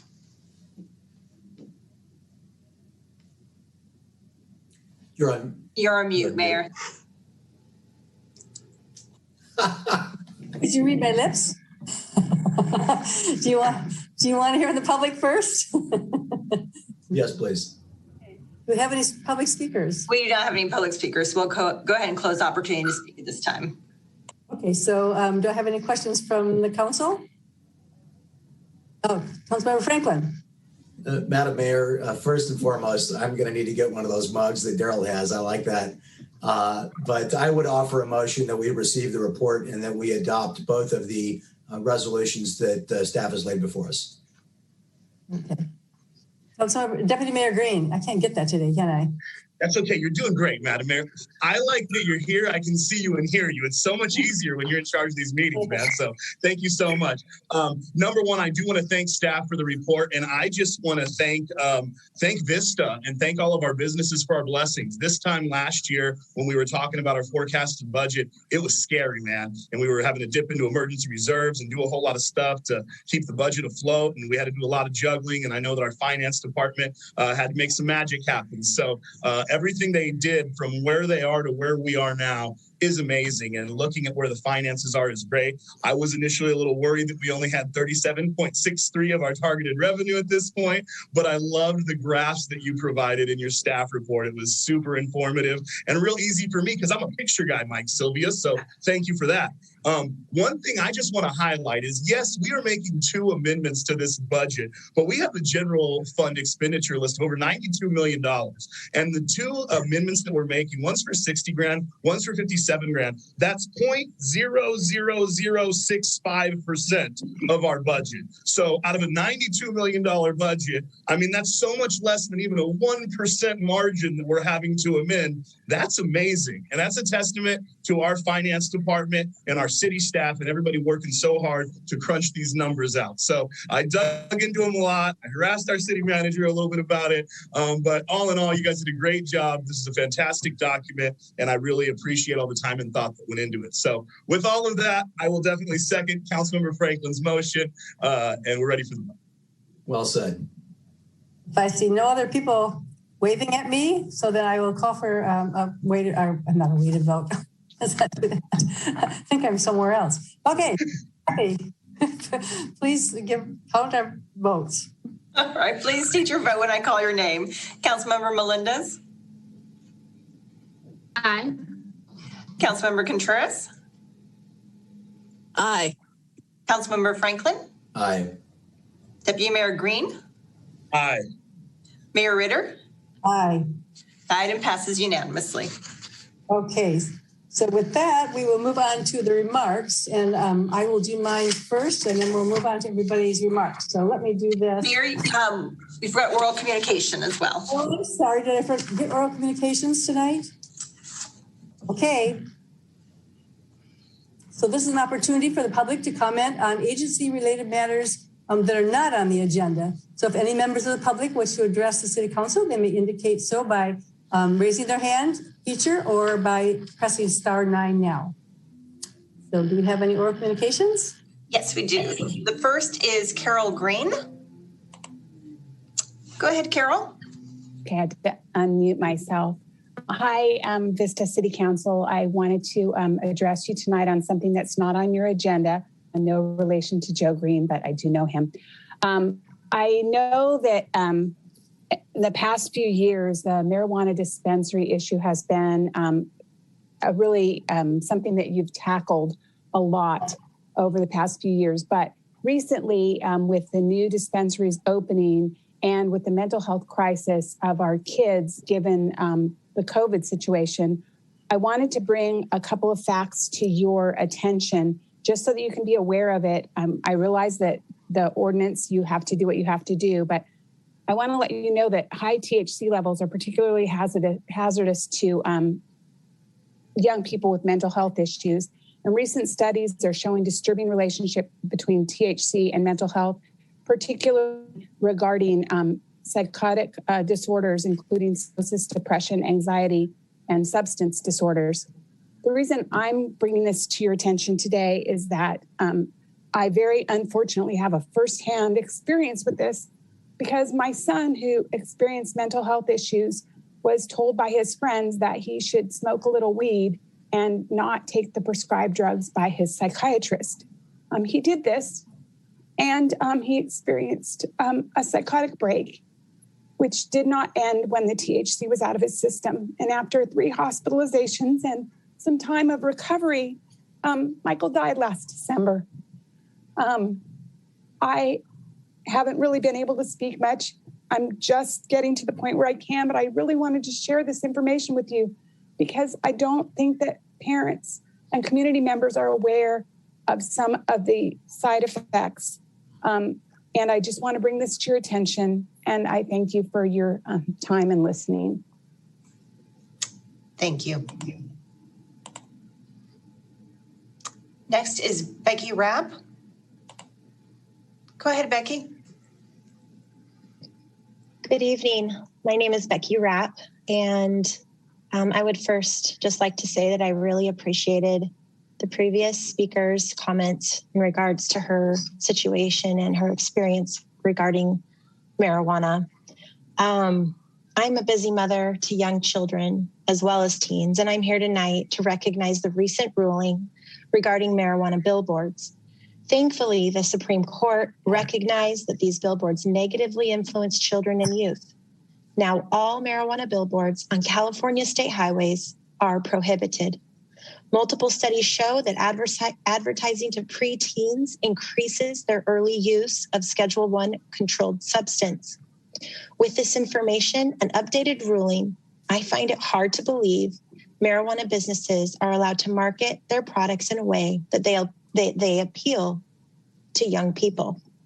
The North County Daily Star recently highlighted a local marijuana dispensary, Flora Verde, regarding their grand opening last month.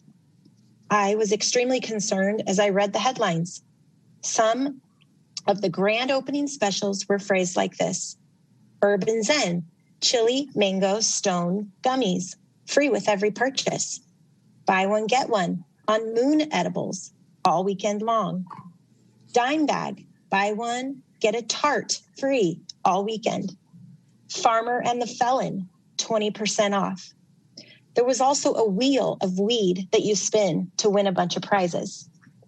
This is the kind of messaging that our children and teens are seeing and hearing. It sends a message of a product that is safe and approved. If billboards are detrimental enough that the Supreme Court rules against them, then I would hope that local advertising should be restricted as well. Thank you. Thank you.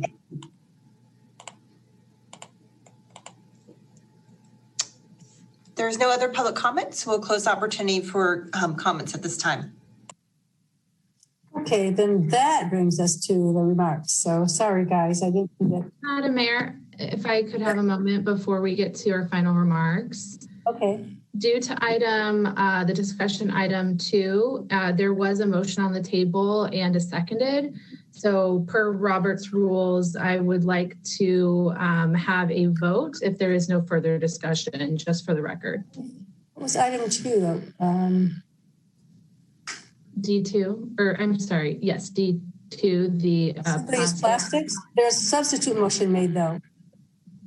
So if our city attorney could clarify, regardless of what the motion is, I would like to have a vote since there was an initial motion and a seconded motion by Councilmember Contreras. Yes, it appeared that there was consensus to withdraw the motions, but if that is not the case, then the motion would be on the substitute motion offered by Deputy Mayor Green. And could staff restate their understanding of that motion?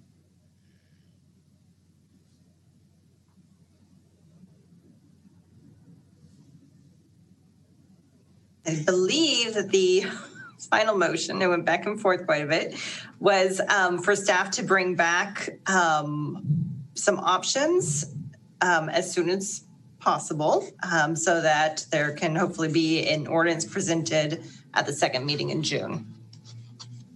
Thank you. That was my understanding of the motion that is currently in order. Then we agreed to withdraw that motion. Is that correct? Apparently not everyone agreed with that. Okay, so do we want to? We'll have a vote on the motion. Okay, we'll have a vote on the motion. So City Clerk? Okay. Please state your vote when Deputy Mayor? I just had a quick question. I want to make sure I know what we're voting on. So there was a motion offered by Councilman Contreras. We discussed a substitute motion of not implementing an ordinance, and that's what we voted on. Are we voting now on issuing the ordinance immediately, or what is it that you're asking me to vote on? I just need to know what you're asking me to vote on. So we're voting on the substitute motion to have staff bring back a menu of options for consideration as soon as possible, so that hopefully at the second meeting in June, if all the information is available, that an ordinance can be brought back at that point. So basically bringing it back into. Yeah, no, okay. I thought that was the motion we had previously voted on. Okay, go ahead and recall the vote, I guess. Okay. So I have Deputy Mayor Green as making the motion and Councilmember Franklin is seconding that motion. So please state your vote when I call your name. Councilmember Melendez. Aye. Councilmember Contreras. Aye. Councilmember Franklin. Aye. Deputy Mayor Green. Aye. Mayor Ritter. Aye. Passes 5-0. Thank you. Okay, so now can we go to remarks? Is it okay, everybody? Okay, so let's see here. So my remark, I'll do mine first here. That's what I started out doing. So with the help of the local dentist, San Diego County Dental Society is offering free dental services for underserved children during the next 2 weeks. So there's one in Vista is scheduled for tomorrow, March 10th, and check out the city's website news at cityofvista.com or dial 211 for details on that. Goodwill San Diego is providing seniors age 65 and above with assistance in securing COVID-19 vaccine appointments at local health centers. To access the service, call the nearest Goodwill Employment Centers, which is in Oceanside, and their number is 760-722-8582. And the last one is remember to change your clocks this weekend. Daylight savings time begins Sunday, March 14th. We're all going to be tired next week if we lose an hour of sleep. As long as you're changing your clocks, the fire department, the Vista Fire Department recommends changing the batteries in your smoke detectors to be sure they're all working properly. So with that, I will go through and we'll get all of our other announcements here. So Councilmember Melendez, we'll start with you. Awesome. I don't really have anything more to say. I just want to say thank you to all my colleagues. I know that we all work really hard to get city business done. And I just want to say God bless to everyone watching and have a safe and good night. Okay, Deputy Mayor Green. Thank you, Madam Mayor. Yeah, definitely. Thank you, my colleagues, for a fantastic discussion tonight. Thank you, staff, for a job well done. You guys may not be commended enough, but I know you guys work super hard. And these agenda reports that we read through, it's a lot of paper. It's a lot of work. And somebody's got to do all that. And you guys do a fantastic job. So thank you so much for that. And once again, thank you to just the participation, man. Audience participation in these council meetings has really picked up. So I encourage you, Vista residents, call in, tell us who you are, tell us where you're from, tell us what you want to do. Hope everybody has a great couple weeks and be safe if it rains tomorrow. Drive slow. Have a great day, everybody. Thank you. Okay, how about Councilmember Franklin? I second Deputy Mayor Green's remarks and his appreciation of our staff and all those who took the time to engage tonight, and appreciation of all of you on the council for your dedication to the community. Thank you. Councilmember Contreras. Yeah, and you know, to all my coworkers on staff, you all do a phenomenal job. And you know, to my colleagues, I really do appreciate being able to work on these common ground issues. You know, first and foremost, I think that's what we're here to do, and that's some of the good work that we're blessed to do. So I'm really, really grateful. And my heart is just filled with love, hearing everybody call in. You know, I want to hear, even when we don't talk about plastics, people calling in and letting us know what they think. And just remember, public, that regardless of what's on the agenda, you can come and you can let us know during oral communications, during public comment, anything that you're thinking about. Any kind of strategies that you think we should be listening to or looking into. We want to hear from you. We really appreciate that. And that helps us facilitate our job a little bit easier here, trying to navigate, you know, through policy and figuring out what does the community actually want to see in their own backyard. So I'm just really thankful for everybody and for the beautiful community that we have and the efforts that we're making as a unified council to do good works in our community and increase the quality of life for every single person here. Thank you. How about City Manager Patrick Johnson? Thank you, Mayor. I just want to let everybody know that the Our Vista City Magazine and Rec Guide is being mailed out to homes later this week. It's also online at cityofvista.com if you want to take a look at it. The Rec Guide does contain news about day camps for both the recreation and the Wave Water Park. So that might be of interest to parents. Another item is the Vista Irrigation District is looking for volunteers for their annual lead and copper monitoring program. Sounds interesting, but under the Safe Drinking Water Act, they are required to go out to the public and find volunteers that want to, at no cost, have them monitor their drinking water. So if anybody's interested, they can call VID at 760-597-3175 is the number. And then in terms of COVID, today the county reported that we are still in the highest tier, which is the purple tier. They announced that the positivity rate was 8.8%, and it's still above the 7% rate that's needed to move to the less restrictive tier. And the next less restrictive tier is the red tier. So we will have to wait at least another 2 weeks to be able to move into that red tier. And lastly, per the request from Councilmember Franklin, the number of shelter beds the city contracts for is 10 at the 2 homeless shelters, so 10 combined, 5 at each. And today we currently have 8 beds available. We have 3 in Carlsbad and 5 at the Escondido shelter.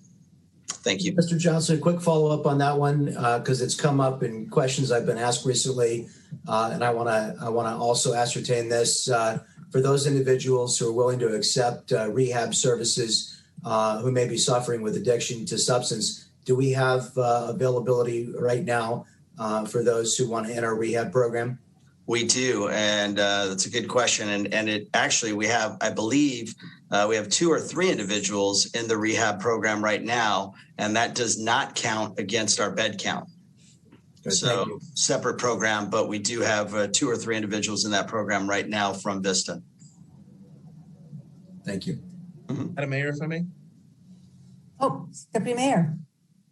Kind of follow up on Councilmember Franklin's question, I was also asked about that same thing with the beds and what type of barriers are put up for the homeless population that needs a bed, because having 10 available beds and only having 2 in use, why would they turn them down? What are the requirements? I mean, are they sober living facilities? Are they housing first facilities? Like, how easy is it if somebody wants to have a bed? How quick can we get them there, and what type of barriers are there for them? It is actually, it's Deputy Mayor Green, it's very easy. If you want to take advantage of a shelter bed, not only the cops deputies, our social worker, our housing division makes themselves available when they go out in the field. They offer anybody that's homeless, that's living in an encampment, living in a tent, wherever they may be living, the opportunity for a shelter bed. And unfortunately, due to a variety of factors, not a lot of people take the social worker up or the cops deputies up on the offer to have that shelter bed, unfortunately. But we're continuing to make progress. We're continuing to make inroads and relationships. And the goal is that people will go ahead and take advantage of those. But currently, it's a low number that takes advantage of a shelter bed. I know this isn't the time to implement policies, but I've heard a lot of it has to do with them not being able to bring their property with them. And my question to you and maybe to staff in the future is, when we're offering the beds, are there any programs in conjunction with that where if there's valuable property that they can't fit in the sheriff's vehicle or whatever the vehicle is transporting them, is there a way to help with that too? Because if that's why they're not vacating, I don't want them to have to throw all their stuff away, you know? So I don't know, just something to think about in the future. I just want the city to know we're looking at it and there's not that many barriers per se. So I would say pets and property. An agendized item. Melinda, just a minute, please. I want to hear what. I was just going to answer and say, because pets and property are an impediment for some, so that does cause a hindrance at times. Councilmember Melendez. I would just like to state that these discussions, I believe, do need to occur as an agendized item and not just as random discussion. Although the information is helpful, I might disagree with some of the information, and I think that we all need to make sure that we're speaking in proper terms. Okay. And I guess we'll move on to a city attorney, Daryl Piper. Any comments tonight? No further comments, Madam Mayor. Thank you. About our city clerk, Jackie Valdez. No comments. Thank you. With that, we are adjourned. Thanks, everyone.